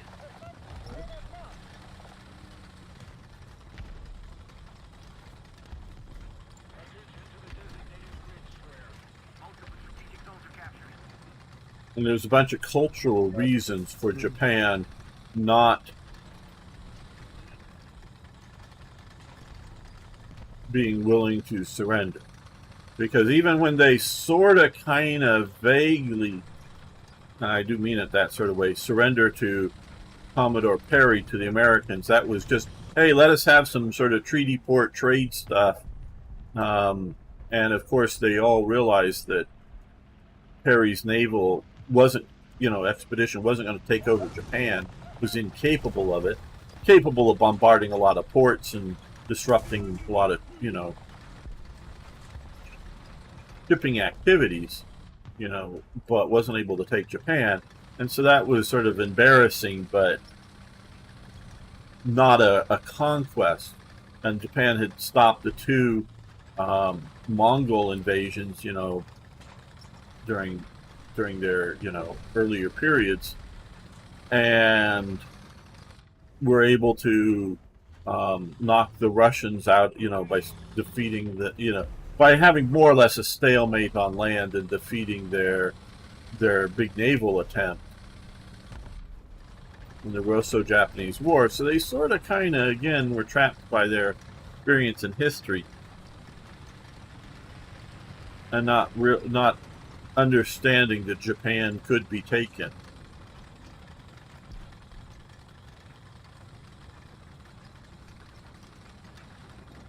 Where Italy has a huge history of being conquered, especially by World War II. Been conquered by everybody, whenever anybody felt like it. That's also some kind of experience. Yeah, but they're used to being conquered, is the point. So when things don't look good, they just surrender. Because they're good at it. Yeah, because throughout, and I'm not, because Italy was a very new. Okay, Martin Smith, good talking with you too. Martin, bye. It's Italy as a modern nation is very, very new, but those regions are being conquered by the Spanish, by the Austrians, by the British, by the French, at various times for since the Middle Ages and before. They've been being conquered, and by being conquered by each other as well, different principalities and whatnot. So yeah, they're mentally prepared for, oh shit, we're getting conquered. Japan is not.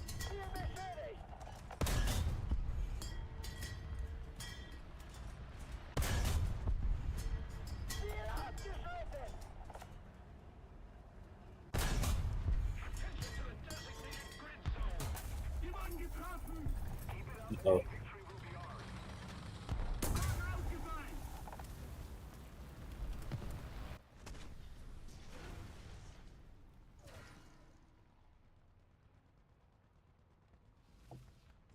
And the character of a nation is critically important to any thing like that. Because you can look at, like, America. Our deadliest war by far is our Civil War, and how long the Confederates continue to fight when it's clear that they're not going to win. That they they have no industry, no hardly anything, but they fight on for a long time, and that is a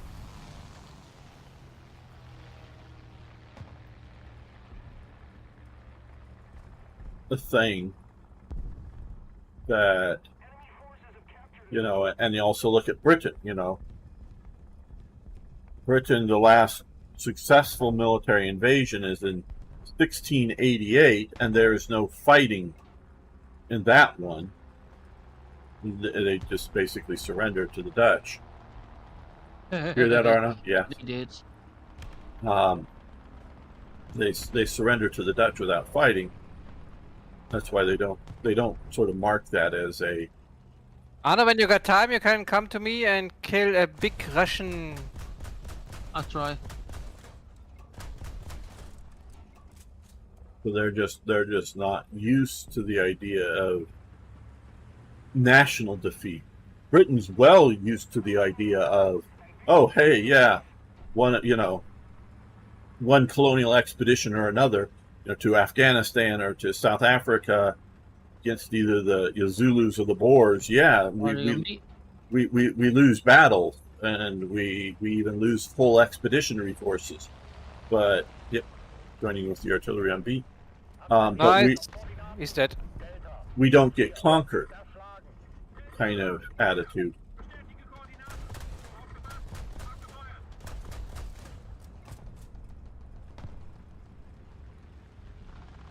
And I can see that in Germany, and especially if you look at Prussia.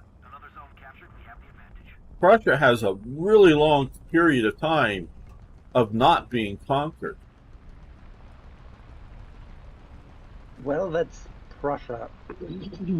Yeah, but Prussia, I would say, is at the heart. Correct me if I'm wrong, but it's not just East Prussia, but Prussia is sort of at the heart of the German state, isn't it? Yes, it was. But I think there should. But while it was the Prussian state at that time, most of Germany didn't have the experiences at those times of Prussia where Prussia was comparatively small. The most of the German states were pretty much constantly in the state of being conquered by someone or another. Right. Which, however, unlike the Italians, had created, from what I can gather, a different sort of mindset. It was especially after the 30 Years' War and Napoleon, and that was this kind of mindset of never again. We've been Europe's playground and battleground for centuries, but now we are the ones pretty much talking.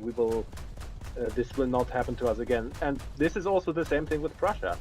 Brandenburg, Prussia, during the 30 Years' War, was horrendously treated. Like, over half its population died. Its countryside was completely devastated. Right. And it was the Great Elector who pretty much then began building Prussia up as this military power with an army that was completely disproportionate to its size, economy, and industry, right, population, because there was this sentiment of this will never again happen to us. And I think from this kind of perspective, much of the early German militarism and also this kind of real fighting spirit can, I'd say, in a certain sense, be get back to it, similarly to how Germany even unified. It was this whole thing of the French attack Prussia and the other German states join in because of this pretty much dramatic history of France constantly invading Western Germany, and especially with Napoleon. Mm-hmm. Well, yeah, Napoleon is the big crescendo of that. Yes, but of course, but even before that, like, you can just look at a map of the Holy Roman Empire, and then 200 years later, pretty much almost like a quarter of it has been conquered by France in the West. Right, and especially if you look at the Napoleonic Wars, I would disagree on this. Okay, I'd love to hear your perspective. So, you're right in many aspects, but I wouldn't consider the HRE as like Germany, because the state of nationalism wasn't at this point. And as a matter of fact, same goes for France. there was a French king or maybe emperor, yeah, but the idea of a national identity in France and in the HRE was not there at this point.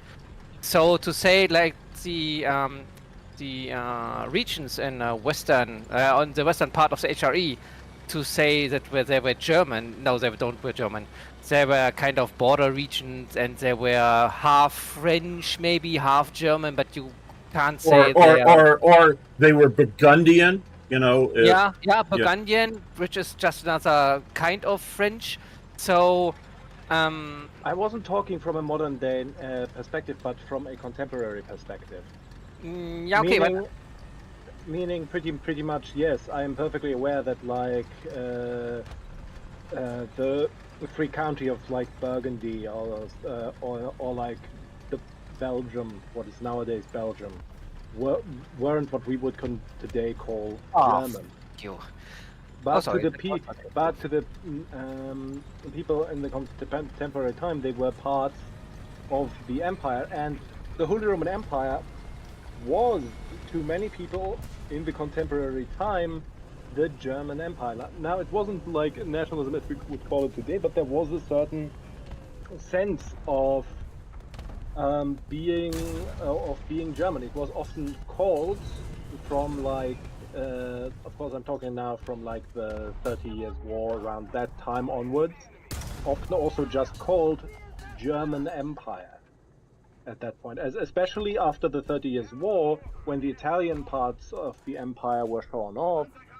Well, okay, but if you're talking about the 30 Years' War, then we're talking about like 1600-ish. And if you're talking about like the chipping of HI territories towards the French, we are talking like 1500. So like 100 years before that. Not really. Not really. The chipping of the HRE territory really began by France. Really began during the 30 Years' War. Sure. There were some prior to that, because the remember prior to that, the Holy Roman Empire actually gained land from the French. I mean, we can start with the Burgundian succession. Yes, the Burgundian inheritance and Emperor Maximilian. Yeah, and then the policy of what is it called, reunion from the French king, where he is meddling with the German states regarding succession laws and so on. Yeah, okay, but like I said, this is way before that of the 30-Year War, and and that was the pretty much at that point there is sure like a constant back and forth, but not like these very large territorial gains by France. What I meant with those were more the ones in like the late 16th and throughout the 17th century. Like, but this I would say that are merely like border corrections, and the parts that France kind of conquered. I mean, they conquered parts of the United Netherlands as well as Spain, and also of the HRE. But that's no. Well, okay, one thing, guys, I really love your perspective, but you're also looking at this as German versus non-German conquering. But if you look at sort of the 30 Years' War, yes, you do have Sweden and whatever else. But you also have, within the HRE, you have lots of conflicts going on amongst themselves, including Prussia versus Austria. But definitely. as well as other, I'm just going to presume, Austria versus Hanover, or all these small principalities, and everyone tried to get his most benefits of every struggle and every campaign. Yeah, true. And they're used to being conquered by each other, but since basically the formation of Prussia, like you're saying, post 30 Years' War, and Austria, neither of them are ever fully conquered. Even during the Napoleonic War, when Napoleon takes Vienna or whatever and forces a peace treaty with Austria, it's just to end hostilities in a favorable way to the French, but the Austrian political system is not conquered. It's definitely on the back foot, and they could continue to fight, but they would be ground down in probably the French victory. But it isn't, it isn't like there's now continuous French troops in Vienna. It Yeah, isn't an occupation, ongoing. Yes, temporarily they occupy Vienna, I know, but they don't. But I mean, the whole idea of Napoleon was like self-determination, and he wanted to like free the people who were occupied bullshit. by the Bullshit. Well, Because he pushes France into Italy. He pushes into Illyria along the Dalmatian coast. But when he started the campaign, he was clearly anti-royalist. He changed. Well, he changed. Okay, but but I don't know if he changes as so much. He is riding the winds of the conflict. At first, his first real major battle is against the British in Toulon. So it's French revolutionary, and I don't know that he is a anti-royalist at all, but he is a person who is realizing that there's a revolution going on, and he isn't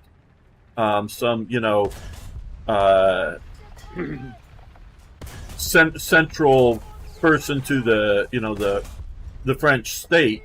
He's a Corsican and an adventurer, and who's going to win. So I don't know that he's ideologically anti anything, especially since he ends up setting up royalty and all that for himself. So I think it's just much more the political system he finds himself in, and he's taking advantage of that. But yeah, Napoleon was also a big fan of the concept of divide and conquer, or divide and rule. Oh, certainly. But so a lot of his quote-unquote self-determination also has a lot to do with dividing and weakening his enemies and allies. And he knows that France can't occupy everything everywhere. Exactly. They are powerful enough to be useful as allies, but too weak and divided to be able to oppose him. Gemma, you have something I can bomb? I don't know. I'm heading towards A.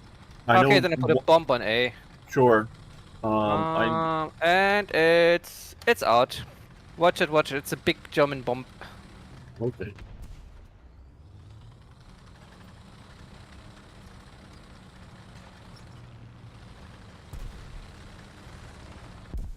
Ooh, that was a big pop. I hit something, so watch it. Something is there. I'm pushing in. Oh, there's still shell shock. Let's see it. Good to know that they're here. That's dead. See it. I see an enemy.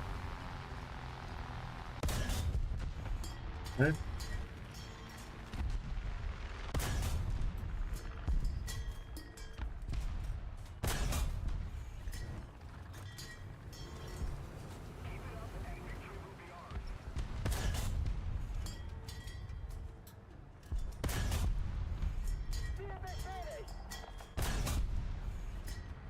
I mean, in that sense, there is actually probably about the Holy Roman Empire and the way it is viewed is quite interesting from the way it pretty much goes from its history. Because initially, of course, it is not German really in any way, except that its power center is in Germany. It was meant to be a replacement for the Roman Empire, but exactly. A Christian. It wasn't meant to be a particular ethno-state. Exactly. There was the Regnum Teutonicum, the German kingdom, which was sort of kind of intertwined with the Holy Roman Empire, in the sense that the Holy Roman Emperor was also the German king, usually. But it was pretty much the idea of a kind of universal Christian empire. In Yes. the sense that it depends on what type you is. You could theoretically even count like England and France as theoretically kind of appendages of this empire, as they sometimes my voice as they sometimes sort of paid lip service to the emperor. Well, in England's But- case, it from my knowing, at best it's I don't think It- that the emperor has any actual authority over them. because no he no doesn't. no it's I okay, here's how I'm going to correct it. To my understanding, England never does pay any lip service, but the King of England may also hold territories on the continent, like they often, like in Aquitaine or in Normandy or wherever, and he may, for those territories, acknowledge the idea as lip service to the Holy Roman Empire for those territories. Again, that's not quite what I meant, and I'm not sure if I found the right word, because they and also the Kingdom of France are not vassals to the Holy Roman Empire in any way. However, through this concept of universal Christianity, that pretty much the emperor is like this unifying figure of like Catholic Europe. Are you going Which for Bravo never or really- Alpha? I'm I'm sort of pushing towards just up the hill, and I see Okay. Arno dying. Yeah, because there's a heavy tank up here. I don't know. Can you mark it? The AA is hitting it. Okay, Yeah, I'm yeah, putting yeah, the bomb yeah. on it. Okay, good. Uh, But pretty much the emperor and the pope constantly infight over Yeah, they- power. Yes, they do. But again, from bomb is out. my reading of history does not. I don't know of a single real incident of England recognizing the idea. Yep, he's dead. He's dead. You got a lot of people. I know somebody else also got a bunch of people too. Yeah. I just, again, I don't see that from England, acknowledging a universal Christian idea of, and I know what you're saying, it may not be actual political power, more of a sentiment of, like universal Christian. Okay, hi, 4V Black Hole. His favorite German vehicle be the Jagdpanther. Now, the Jagdpanther is super cool. Definite. So, Then we should change to 6-7, right? we could do that if you want. For a We couple of can minutes. have some Jagdpanther. Yeah, I would sort of like that. Where I just don't see that in the West.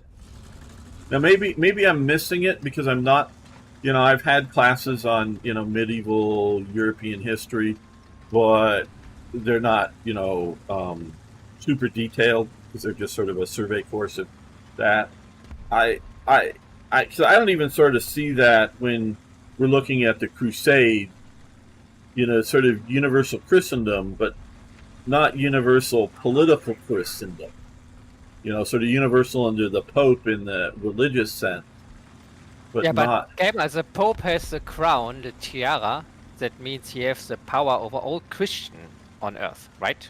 So his For, as my understanding back then, for temporal or religious power, but not political power.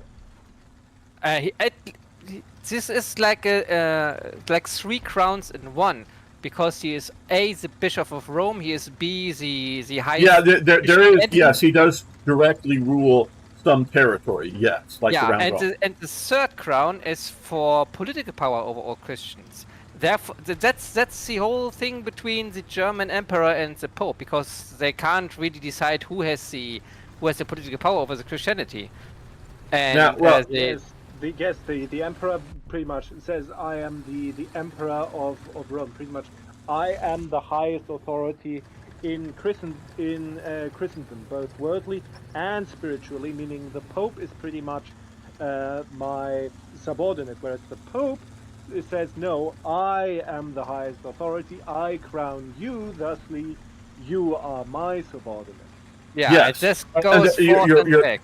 Yeah, you do, but still, whether it's just the reality of the situation, or ideologically, I'm not sure, but it does to me seem like Anna, watch it. they have the Bob is still political on Bravo. power to anoint a king or not to anoint a king, but once they do that, they sort of lose that power, lose effective power, and so they only have, shall we say, influence, because they could go, hey, well, Some seconds. do you want if you upset a Game is over. Hey Brandon, how you doing? If you upset the Pope enough, well, he may not recognize your succession. Oh, and he will excommunicado. Now I was going to just get there. I only know of one excommunication of I'll be right back. king, and I'll also be right back shortly here. And that is, and I'm not saying there isn't others. When I say I only know of one, I only know of one. There is when Robert the Bruce is trying to become king of Scotland. He ambushes in a meeting that was arranged at a church. He ambushes and kills his opponent in the middle of the church, and because of that, he gets excommunicated. And that's the only one that I know of. Prior to the Reformation or whatever. I'm not talking. I can already tell you of someone else. Friedrich Barbarossa. What? Yes, him, but also another Hohenstaufen. Okay. I actually forget who another Frederick. I think Frederick the Third. The second, I think it is. Okay, you see, yeah, Frederick the Second, the guy who managed to conquer Constantinople without fighting. Yeah. Right. Okay. Jerusalem. But again, that's sort of the ultimate. He only has this sort of. Yes, I know his bishops and whatever are sort of playing political games around Europe too, but it's really only, as I see it. I mean, he has influence in that either he can excommunicate somebody or he can not who he crowns. But it's, and you're definitely right, there is definitely a struggle between in the Catholic Church between it. But yeah, I just don't see, again, this is from my British history perspective, which I've done much deeper dives into, them ever recognizing the idea of a universal political power state that's Christendom. I just don't see that. But I'll be right back, and we'll continue. Hold on. You can tell me why I'm wrong, or when I get back.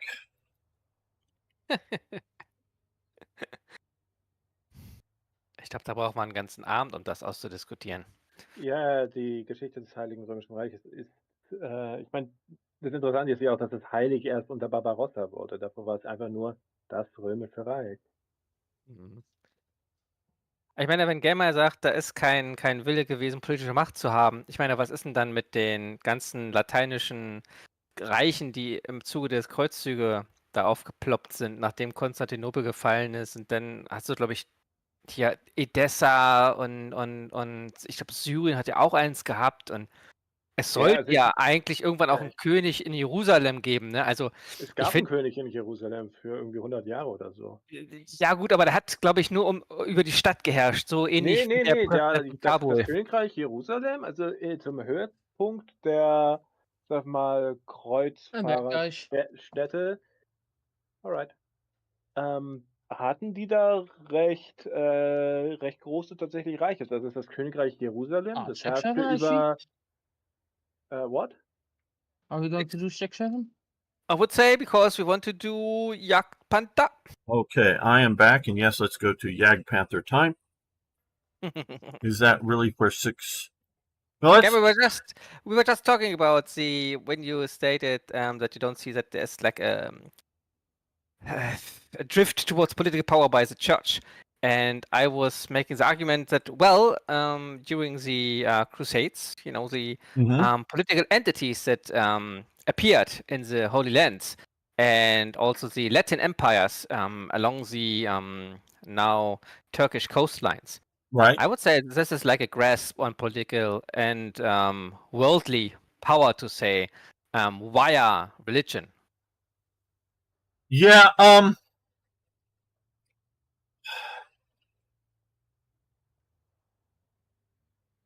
There. You know,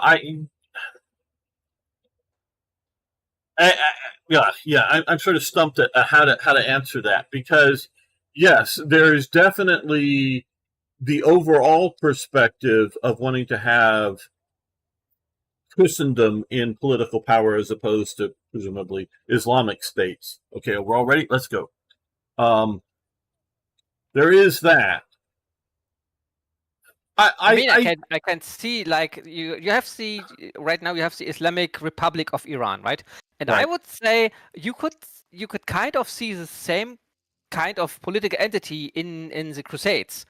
Yeah, Say you can't. have You a can, but Christian empire or something. yeah, yes, but I also see from the Pope's perspective,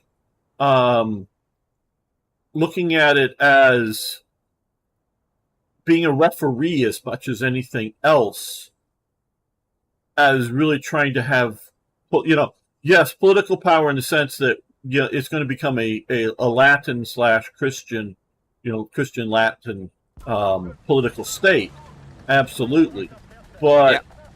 I don't know how much it really is trying to be the Ooh, Pope having, there's a weasel.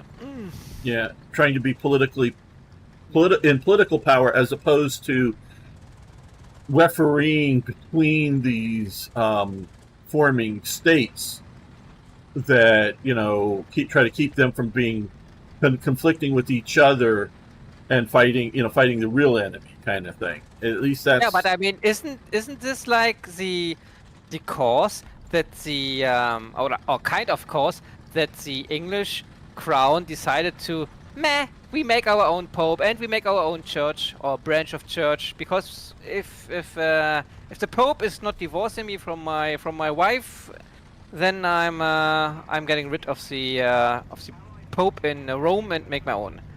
Well, okay, now see. Wasn't that the idea behind Henry? Well, okay, now see, here's the problem, and I don't remember all the details. I know I've read / seen documentaries on this, but it's as much about the idea that between a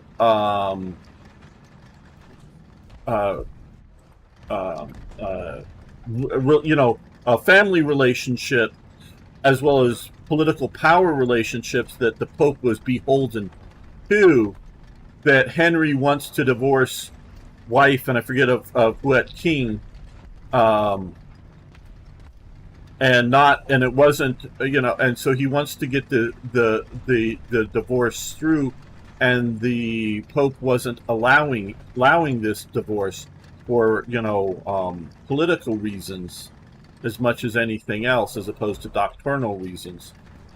That yes, he breaks away and forms his own church.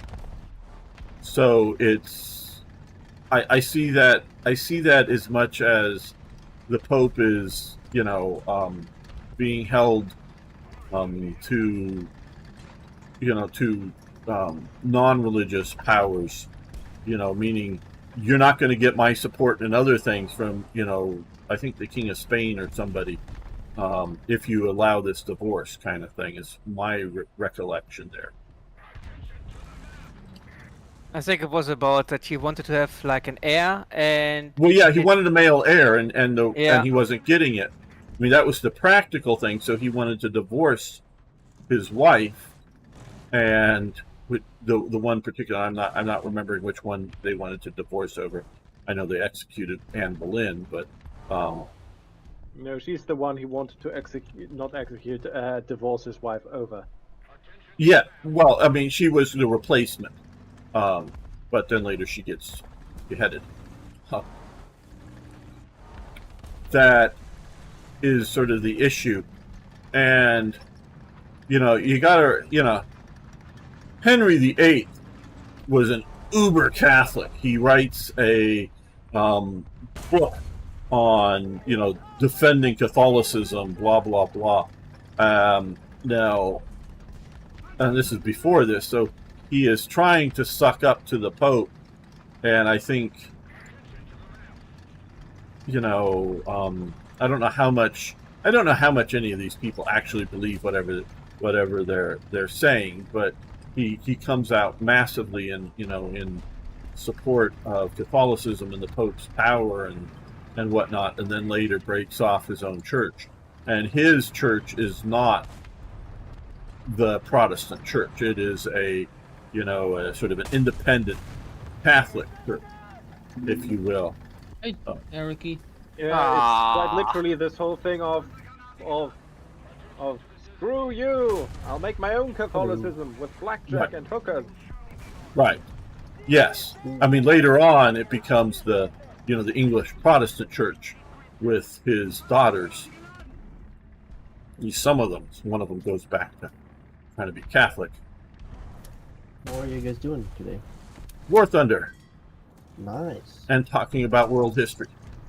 Okay. So, regular Sunday evening. Yeah, I just finished watching the Lord of the Rings. I watched the 2 of the first movies yesterday, and then the last one today. So What, normal or extended? normal, because I do extended. no, I don't have the what's it called? I'm yoinking Toy Jets Prime, and I don't think it's there. It's the two. Yeah, It's a 3-hour version for each. Yeah. Yeah, they're not on Prime. Yeah. So, We could have bought it in the shopping mall in Sweden. I think they had it there. Yeah, we could have. Yeah. That is true. I wanted to buy. There was so much good stuff there. Maybe next year, Dino. If you have the time if you have the time and money, I would really recommend the extended versions, especially of Return of the King, as they cut out quite a lot of important elements. And I would also recommend waiting a year or more before doing that. Now that you've just watched it. It's still in fresh memory. Wait next week, even if you can. I said next year. Wait sometime. Okay. Oh, let's see. Hello, Radium Ray. I guess that's how you say. His favorite is the Panzerkampfwagen 1 Aus A, as I like mine to imagine driving it about in rural areas of China. Okay. It's cool. Mark A, not Aus. It's Ausführung. I just see this abbreviation and try to pronounce the abbreviation. And the Irodi says favorite German tank has to be the Panther. That's another very good choice on so many levels. I bought. I was at a. There was RDMB. a what's it called? A surplus store that went bust. Like they went bankrupt. Right. So I went in there and I was like, okay, let's see if I can make some deals. For it being a military surplus, I ended up getting a pair of actual using outdoors boots for $50, which is not bad. Like proper steel tipped, really nice military boots that I can use in the woods. And for $10, I was able to get what they said was a broken Hensoldt Wetzlar 8x30 binoculars, right? Okay. And these are apparently German binoculars from the 50s. And I got them, and all it was one of the lenses were stuck. My grandfather took it to the shop. We freed the thing, and it's perfect now. Everything's good on it. And I see them go for like $380 on You have eBay. a picture of it? I don't have a picture of mine, but I can send you a picture of what it looks like. But yeah, and I also got a Norwegian pre-war field radio. Again, another one that I can use for parts. Ooh, awesome. So Does it's it not still complete. work? I don't know, but it's missing the battery. But in the inside, it looks very good. So. Oh, I sent it to Gamer. Whoops. I meant to send it to. I sent it to Nyagro. I'm I'll send it to- interested in it too, so. Yeah, well, yeah. At some point, I'll uh, look at it. Not in the middle of the combat here, but yeah. No. Let's say or no. Yes, Here you go. absolutely right. The story was they sent some Panzerkampfwagen 1s to China. China, for some reason wanted, even though it was going to the state, wanted import tax from, the company selling it to them or somebody, and nobody wanted to pay the import tax for a while or whatever. And so they sat around for a while and they got, out in the open, and they got water in them and got really effed up, and they had to be refixed, and partially because I think the machine guns, which are not MG34s but MG15s in the Panzer One, and the Chinese weren't generally using. Are those the So heavy ones? no, those are not heavy. They're just standard light machine guns. Aww. And that they had to replace them and change the mountings to mount. I forget what model of maybe even a copy of this ZBs, but didn't get there fast enough. I can kill IS-2 with my anti-air. Nice. So they had to put Chinese machine guns in the vehicles, even though both China and Germany use the same ammunition caliber. So they could have used the MG15s if they really wanted to. But yeah, so it's just sort of comedy of errors, as it were. Got to chat in a minute, but what do I have here? Do I get anything coming into spawn here? By the way, my favorite German tank is the Panzer IV. Panzer what? Panzer IV. Panzer 4. Okay. You got to do it in English for us Americans. Can you guess mine, Gamer? I I give you 3 chances. Okay. The 38T? No, that's not technically German. Okay. I mean real German, true German. Real German. Panzer 4? Which type?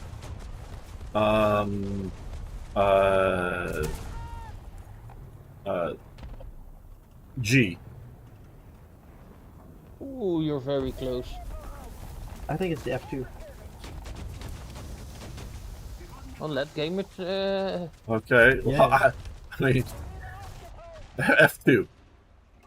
No, Used in North H. Africa. H? Okay. H.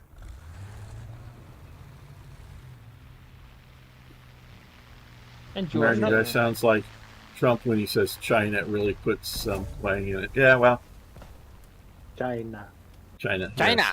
China. Yeah, the F for all the rest, Oh, for China. fuck's sake! Can someone please kill the T-34? yes. No, Well, actually, we're sure getting what my favorite slaughtered. I'm not even coming back. They're just spawn camping now. I haven't used my Tiger.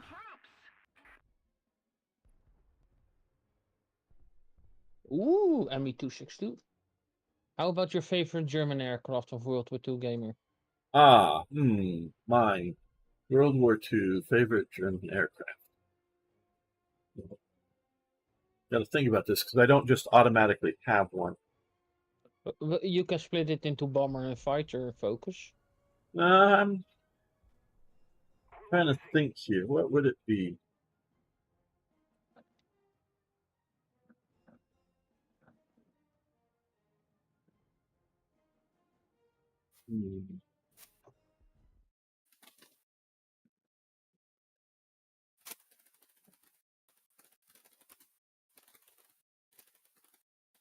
Well, mine is the favorite fighter ME262, bomber HE-111.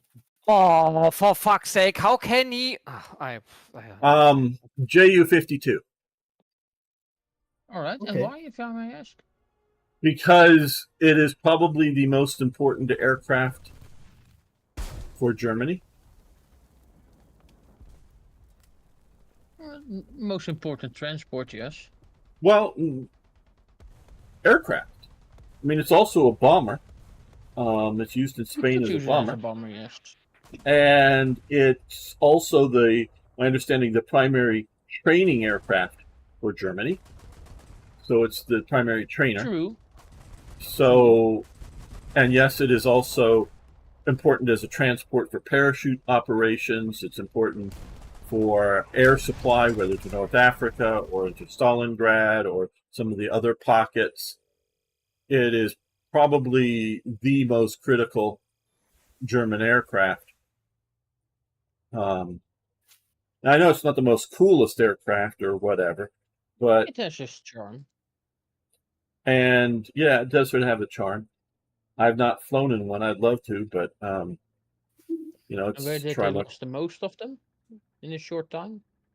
Oh, I think in a short time, I think it was over the Netherlands, but True, around The Hague, yes. yeah, The Hague where was them. yeah, for a very brief time, but I think they lost the most in the Stalingrad supply campaign. That But is that was also true. that's over a longer period of time. What do you miss? Oh, all kinds of good things, Elizabeth. We were talking world history and whatnot. Okay, I think my favorite one is ME-163 Comet. Yes, due to the fact that's that a it good is one. playable in Airfix Dogfighter and looks cool. Old fun PC game. Yes, that's a cool aircraft. I don't know much about aircraft, but I'd say my favorite is probably the Focke-Wulf 190. Yeah, I could have. The other one I would have said, but not a specific model, would be the 109 because it does stay relatively serviceable from I the guess we're going to A gamer or Let's go to between A and C. B? Let's go to C. Alright. I like the Gladiator. That's pretty nice. Well, we're Oh, talking that's German. an amazing aircraft. Yeah, but Oh, we're talking German aircraft? Oh, Yeah. Oh, sorry.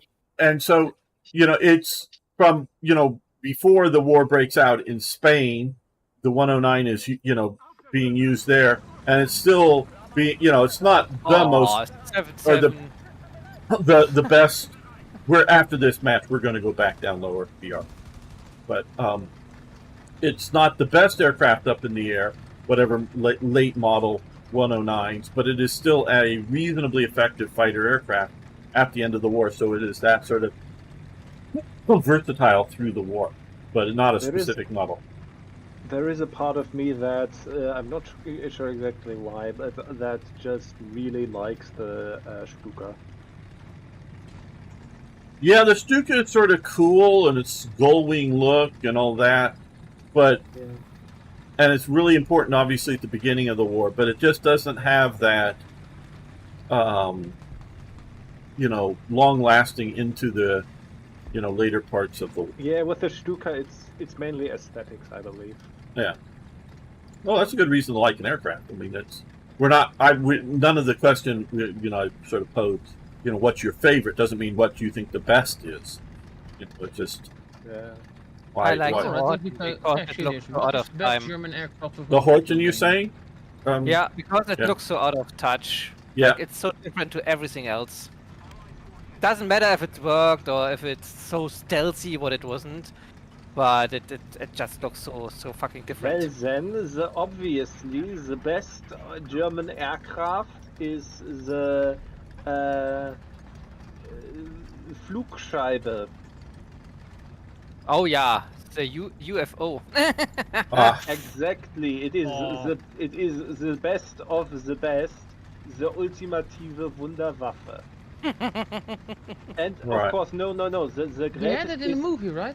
What's it called? Well, the one where the Germans went to the moon. Iron and Sky. returned? Yeah. Iron Sky, yeah. I'm surprised you're not saying, what is it, Das Glock? Or how Die do you say it? Glocke, yes. Das But Glocke. that's not just an aircraft, that's a time machine, I believe. Oh, time machine and aircraft. Okay. Yes, We had it all. Ultimate Wunderwaffe visits. The Reichsführer SS will travel back to the ancient past and create the 1000-year Reich by conquering ancient Rome. Even Yeah. Rome doesn't last 1,000 years. Depends on how you view it. But yeah, if you view it as the Eastern, Byzantine as part of it, it does. Then it did basically. last over 1,000 years. Yeah. No, I if- count the split as a definitely end. Right. Oh yeah. I mean that's a good. You can go either way. Mm. I mean, the funny thing is, if you were to count just like a certain high offices continuing, then technically the Roman Empire still exists in the form of Vatican City. Yes, and the Pontifex Maximus. Yes, you can still say that. There is. I'm not going to say completely unbroken, but there is a continuation from that title way back in the Kingdom of Rome all the way through till this day. So there is justification.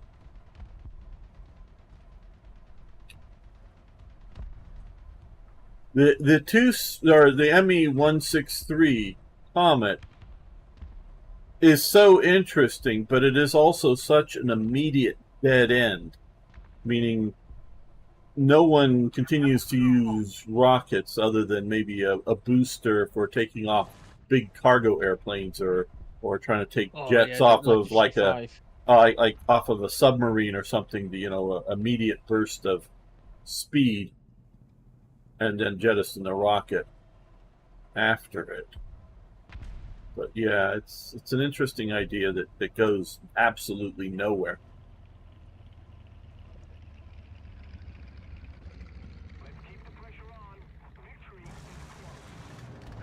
Well, I'm sitting here not killing anything. Did I continue to wait in ambush for the inevitable someday they show up? Or do I go out and hunt Maybe and you kill could things? come here and help me on Alpha. Yeah, but the rest of the team is too far away for that. I may push to B though. I am moving towards Alpha. Roger, I'll follow you. I'm not that quick, but I'll get there eventually.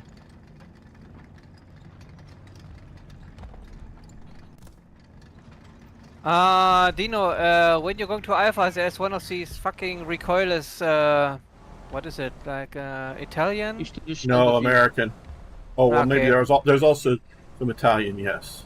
I was thinking you're thinking the 6-barrel thing, but No, That's no. the Ontario That's the M50. then Otto. that's probably Italian. Take it on the move. Yay. Ooh. Ashley Dunn Gamer.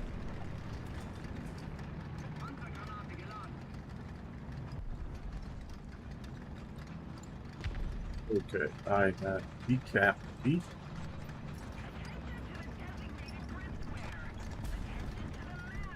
Oh shit, there's someone close to me. And she killed my 2 front Hanses.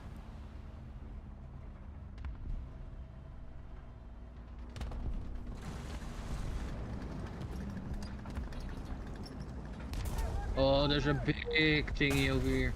Yes. 2224. I was sorry, I was American taken out, one. but I at least managed to destroy like one of the big ones that was threatening A. On my mark? Now I'm going to go. Oh shit! Yeah. Lost my engine. I think we're gonna go back to 2-0. Okay. Oh, I see what is killing me here. Boom! IS-3 is coming from A towards our spawn point. Everything's killing me. What am I gonna?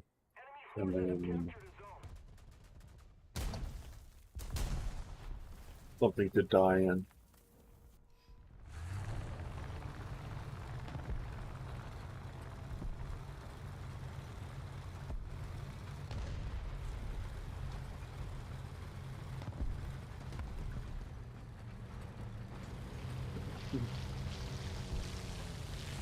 Well, that was incredibly satisfying, killing those 2 super Shermans, not Shermans, Pershings,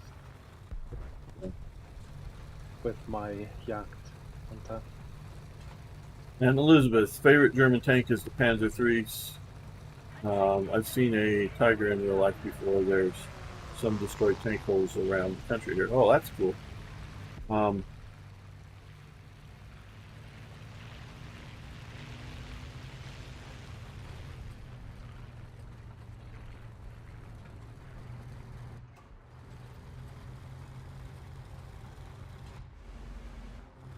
Yeah, I want to go shooting again. But I don't want to go to the range. I just want to go shooting. What gun? Yes. Well, shit. Many Shoot. guns. Many guns. Bren? That would be one of them. Bren gun, yeah, that's one. Have you already shot it, gamer? Yeah, I have. And Twice. how does it feel? Oh, nice. Such an iconic weapon. It works nice. No, how do you feel when shooting it? Do you It feel the feels- history? You know what I mean? I don't know if I'm feeling history. It's well, It must do It's a something gun. for you, or else you wouldn't have bought it. yeah. Well, I like the history of it for sure. Something else is calling me now.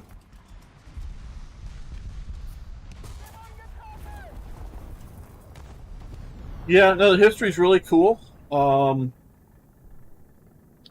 It's fun. In my country, you can have automatic weapons. I'd love to have an MP28. Yeah, MP28's cool.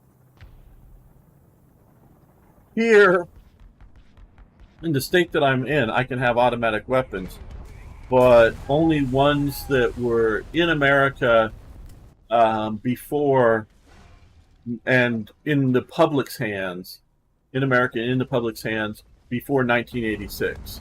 So they're like, Tommy guns. well, so but they run generally starting most of them at around $20,000 and go up from there for just about anything full auto nowadays. So it's just outrageously expensive. So I don't have any machine guns. The Bren gun that we're talking about, I do have, is a semi-automatic Bren gun. So, one shot per trigger pull. But otherwise, it's a full Bren gun.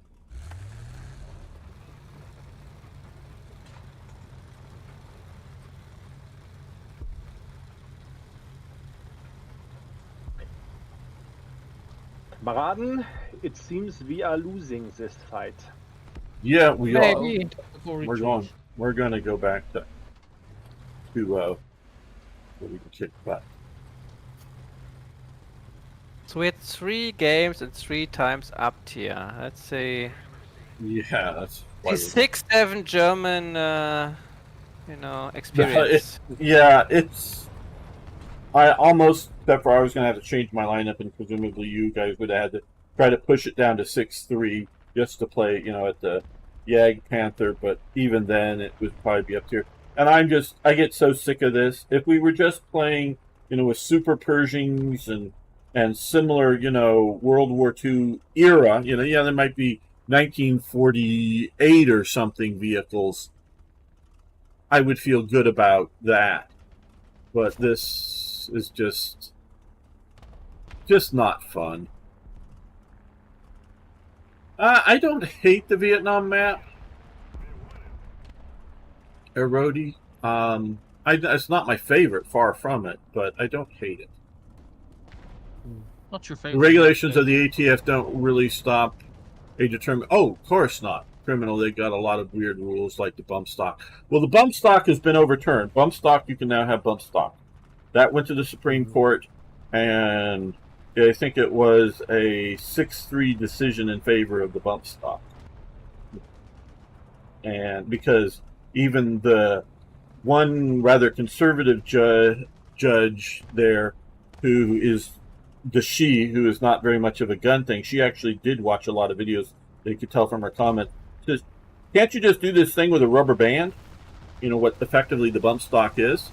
Not a little light rubber band of, put it around your mail, but a thick rubber band. And yeah, so it's something you can do with effectively do with a rubber band. You don't need a specially designed stock for. So yeah, there's a lot of stupid rules going around. The pistol brace stuff. Because I'm in Arizona, well, think about this. I'm going to go grab some. I need to get some apple juice so I can keep talking. But we can guess what at least one of my new guns I recently got.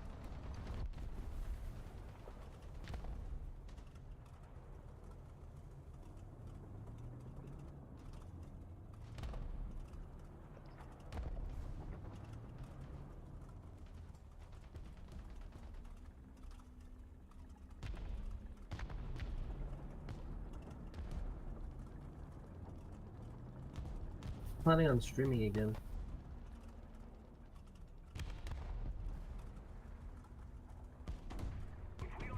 Interesting.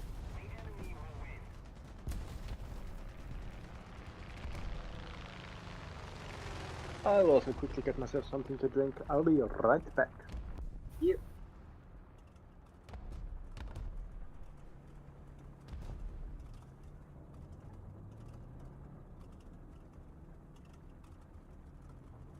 Okay, guys, this is your guessing game, and Well, I there's will. some of them left to get something to drink, gamer. What was that, Arno? Say again. Some of them are left to get something to drink. Okay, I'll wait. Are we gonna all have one guess each, or how does it work? No, we can narrow it down, but just a second. And I'm back.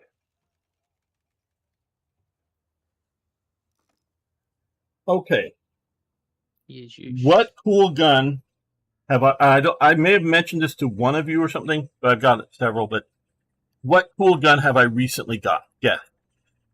Bren. Well, no, it's something you don't probably know about. Sheffield revolver. A what revolver? Sheffield? Sheffield. There's no such thing. Oh, then you don't have it. I see. Yes. A Gewehr 43. No, but you're getting into the ballpark. 599. What 99? Type 99. Oh, the Japanese rifle. Well, I've had Yeah. those for years. Oh yes, maybe you bought another one. No. 98k. What? 98k. No. I'll be out for today, gamer. Okay. Bye. Yeah. Let's. Everybody. Bye, Um. guys. What VR are we going to do, by the way? Two.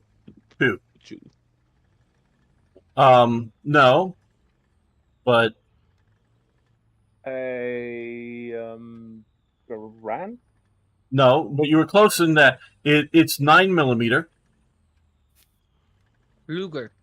No, it's not the Luger. I think I know what it is. MP40. Yes. You win? Ooh, You really? Nice. Yes. When did you get that thing? Wait, what? Okay, never mind. A few weeks ago. Oh, you Nah. never told us. I you dirty bastard. told you I've been buying all kinds of stuff. I You didn't. demand pictures. I want to see it. Now it's a pistol, MP40 pistol that is made in Germany. Probably within the last year or so. I think it's made in Germany. It is semi-auto only. And there's a few. I mean, it's made as a closed bolt system instead of an open bolt, so there's some internal changes there. It does not have a shoulder stock. I am going to apply for a short barrel rifle license for it. That we can still do. So then I can put the underfolding stock on it. So, and there's a few minor different cosmetic differences. Other than that, it has a different end cap on, the barrel end thread protector, a little different, and that I'm going to get switched over to a more original looking stuff. So yeah, I've got a semi-auto MP40. I haven't shot it yet. Still in the box right now. But I want to get a shoulder stock. So yes, I have an MP40. Nice. Still not the coolest thing I've recently got, but yeah. That's the brand, most definitely. Bren is a recent acquiring, probably one of top two that I've got. All right. Okay, I have a question. sure. What is your favorite tank, but specifically either a prototype that wasn't made in large numbers, or a design that was planned to be made but never got off the paper, so to speak? Are we talking still just German or In general. in general? Prototype tank that either, got a few off. Nooit van het vaartuig. No, that's cool. And I mean, That's that mine. wasn't even really a prototype. I Oh, mean, your type. that even Well, saw, but it was I mean, that, made I mean, as that even limited saw numbers. combat. Oh, you never saw Yeah. combat. Well, Well, all the it German ones that even made it a Where are you going, prototype. by the way? I'm starting at the bottom. Alright. All saw combat eventually. yeah, it doesn't have to even have to. It's okay if it never even really got built. Just Right. one that was planned to be, but due to some reason or another, wasn't. E25. Huh. I don't know. I mean, I can sort of make one, try to pick one, but I don't have a clear one, that I can just point to. Gamer E25. Yeah, Do it. it's just not interesting enough for me to be absolutely hilarious prototype. What is? I don't know what a. Oh, there's also a bot here on Twitch. What is a WRO on Twitch? WRONA tank. Wara? I don't know what that is. Oh, oops, I'm not paying attention. WRONA. Warna? Wara? WRNOA. No, WRONA. Maybe I'm...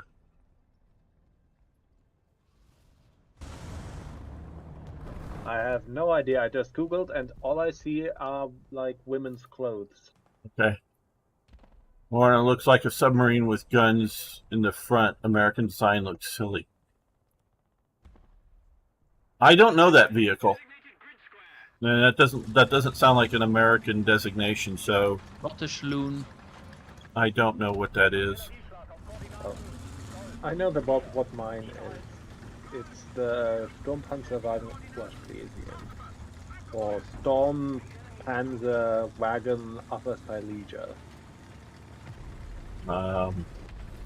It's a prototype. It's a World War One German tank prototype design.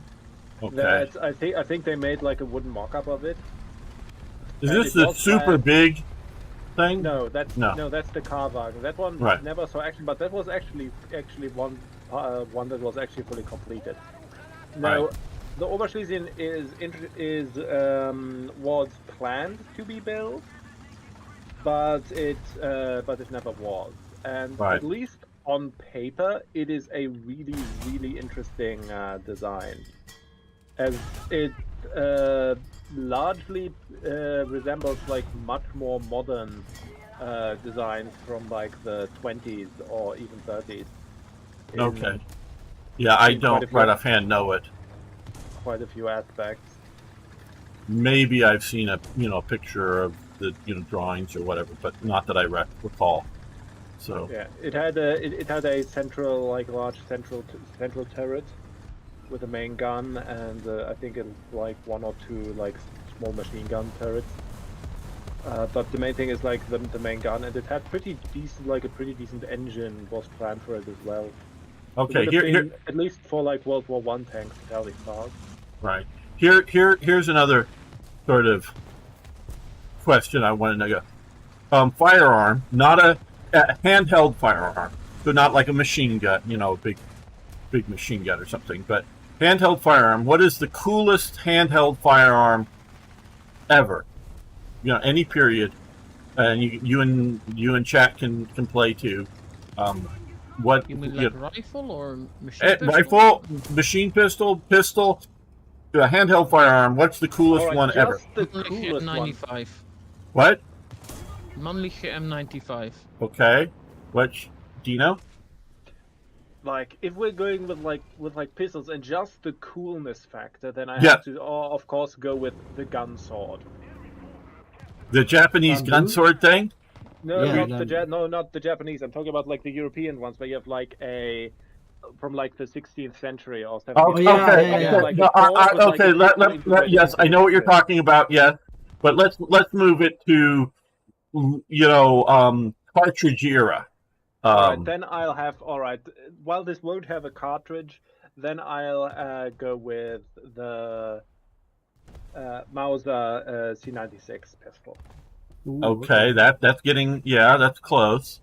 Eric, what's your coolest? And coolest gun ever, and it can't be the damn Krag. I mean, No, I wasn't thinking of that because I was Right. thinking maybe more. I think if I'm gonna choose a handheld pistol, I think I'd go for the Well, Borshark. okay, Borchardt. No. It didn't have to be a pistol; it could be a rifle or something the coolest. Go And with okay, M73. M73, and Erodi says Enfield or Lee Enfield. Model 29. I'm not sure what the Model 29 is, Elizabeth. That could be too many different things for my. RDLC. Okay, well, you're damn close. Dino, and maybe you were thinking of this, but a magazine fed P96 type pistol. I think I know what you mean. Do you mean the like? Whether it's the Schnellfuhrer automatic being one? full auto or semi-auto, but magazine fed is the coolest gun ever. It's just cool factor. Yeah, that's right. I'd kind of forgotten that one Yeah. existed. Magazine fed, and Actually, let's put on that magazine fed, and let's put a scope on it. I know there were scopes made for them. So that was a very rare thing. So, yes, but it makes it even cooler. but I don't think they ever did that to the pistol. I think that was only done to the carbine. Well, I mean, the carbine is just a pistol with a. No, because like because you can't use it as a pistol. You can only use it as a carbine. Because they do. You're more well versed in like guns than I am. So Now, how many people either in chat or playing with it have a C96 magazine fed pistol? How many people? Speak up. Who has one? Wish I had one. What? What is that? What? I wish I had one. I have one. Really? Yeah. What? Show me. I wasn't paying attention. What is happening? What do you have? A 9mm. It's not made by Mauser, but 9mm P96 magazine-fed pistol. For the be able to attach a shoulder stock onto it. 20 shot then that would be right. Well, yeah. There's however many. I have a 20 round mag and a 10 round mag. Magazine conversion. But yeah, RDLC. well, mine isn't. No, mine isn't full auto. It doesn't have the push lever to go Schnellfuhrer fast fire. No, it's just standard pistol. I sort of think the machine pistol version is sort of silly because it just mag dumps so fast. Sorry, it's just the way you pronounced Schnellfeuer. It sounded like Schnellführer. Yeah, The it's quick Führer. yeah, Schnellfuhrer. I'm trying not to be Führer. I'm trying to be I'm trying not pronouncing but yeah. So yeah, no, I've got one. Yeah, just recently. I haven't shot it yet. I want to go shooting. I want to shoot these things. I mean, the funny thing is the way you pronounce it there sounds like Furor, which is kind of means like loud noise, chaos. Yeah, cacophony. it's Chinese made, Elizabeth. Yeah, made in China. Yeah, they made lots of them. I want to go shooting it. I haven't got a stock for it yet, but I'm going to get one. Well, I mean, for like Mauser C96, that's easy. Find yourself a Frenchman and unload. Oh god, there's a lot of it around here. So yeah, we gotta get a stock for it. But yeah, I want to go shoot that. Then shoot it. Well, yeah, but I don't want to go to the indoor range that's real near here. That's just sort of stupid to go to that. The decent outdoor range Why? is because it's a funky indoor range. You don't want to do that now. The outdoor range is 30 minutes or more away, and it's hot. And yeah, I could go right when it opens up or something, but it's or if I can go on my own, but right now fire restrictions are keeping me from going out into the more forest/wilderness. It's too dry. But I could see out there. I could go and show up at 6 a.m. when it's cool and go shooting and then come home. But so I don't. Okay, I'll take a look at it, Elizabeth, when we get done here. Okay. Yeah, just one more mission. We'll play one more and then I'm going to end it for the day. It's been fun, but it's time to Say goodbye.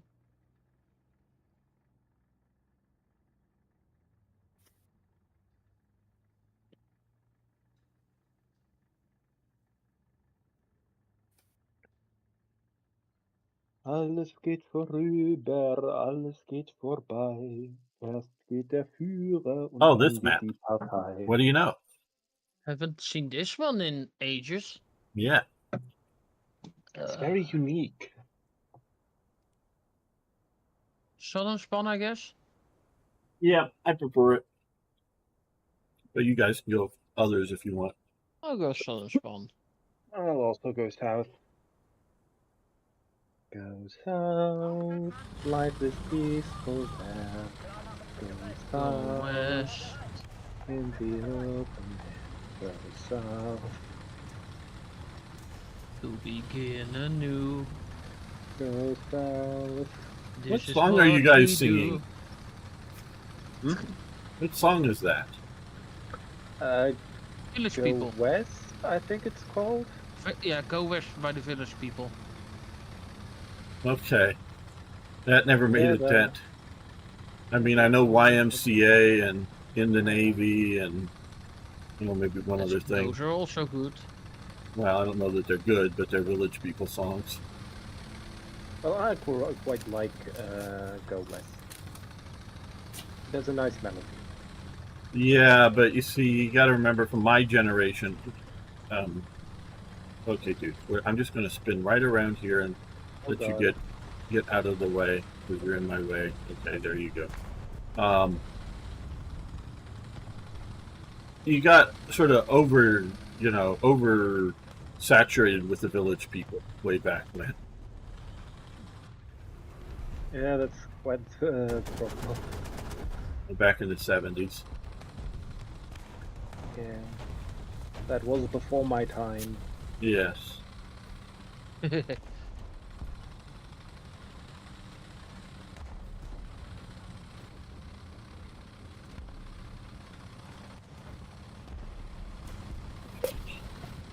9 o'clock, dude. Christ.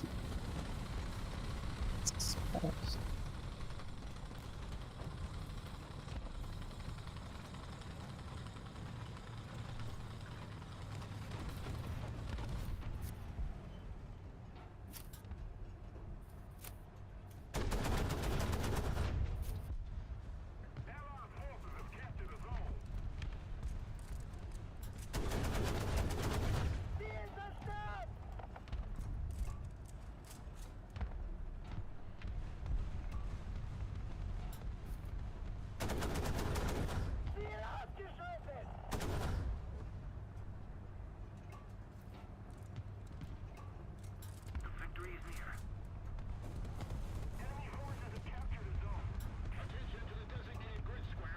Artillerieschlag auf Koordinaten. Foxtrot. 4. Niederhalten. Foxtrot. 4. Bestätige Koordinaten. Aufgefasst. Abgefeuert.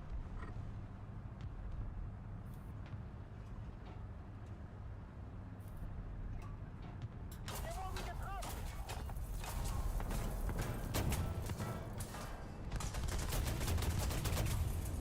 Ziel abgeschaltet. Wir wurden getroffen.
Hello, young Sheldon. How you doing?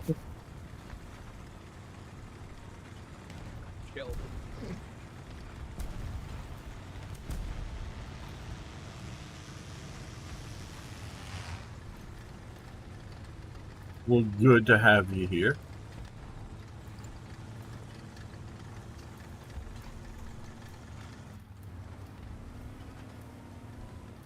Hello. Bye-bye.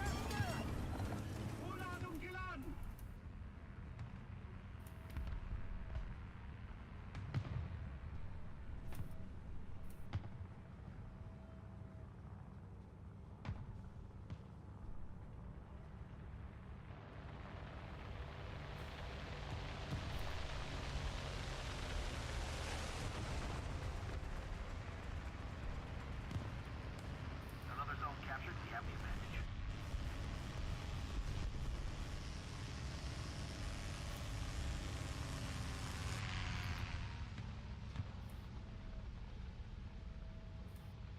Enemy forces have captured a zone.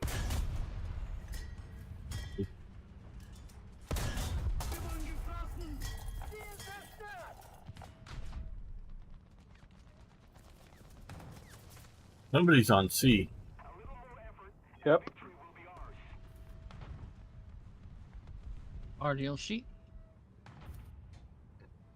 But I was pinned and eventually knocked out by a steward that placed itself quite cleverly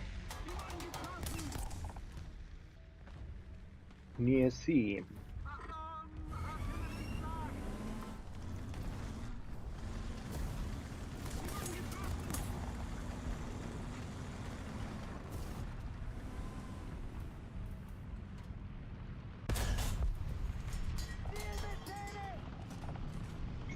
Oh, load. Thanks for the fire. No, definitely gonna. Better.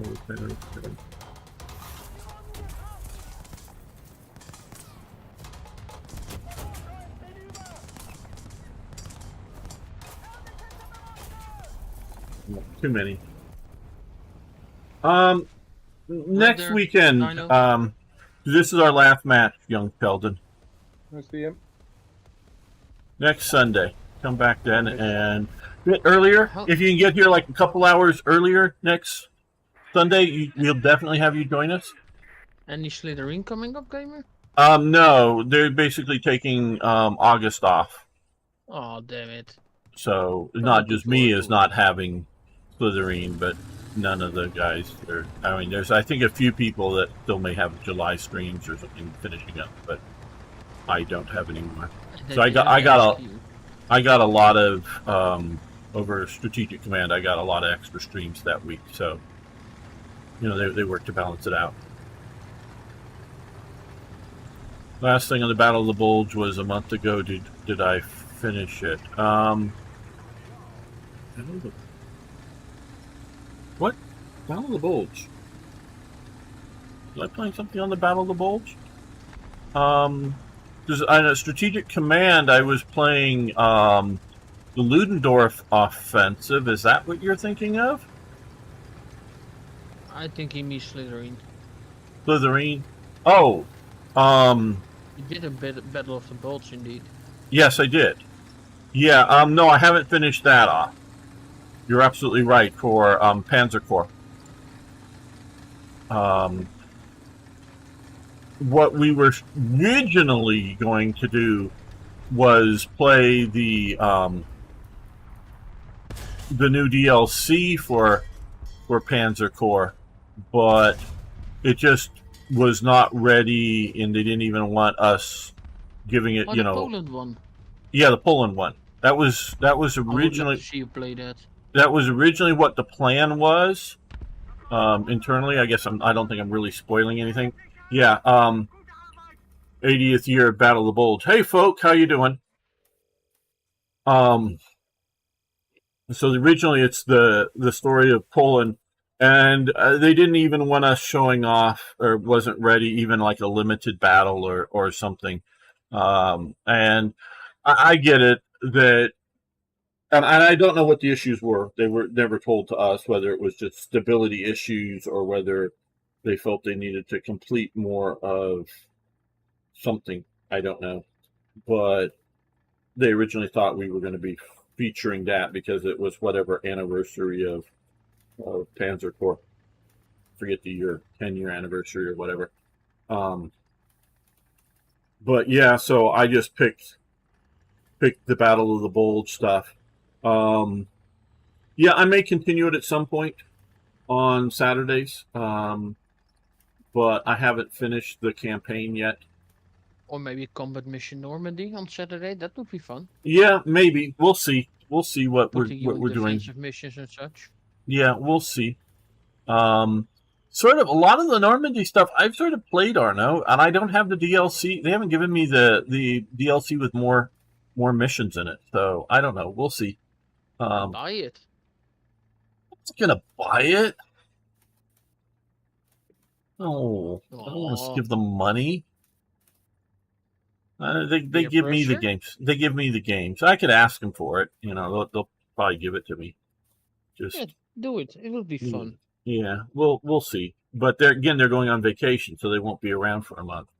It's something that there's sort of meme going around that the European mind can't comprehend X, whatever X is, like our love of guns or other things, but the American mind can't comprehend the idea that, oh hey, yeah, we're taking a month off in summer, from work.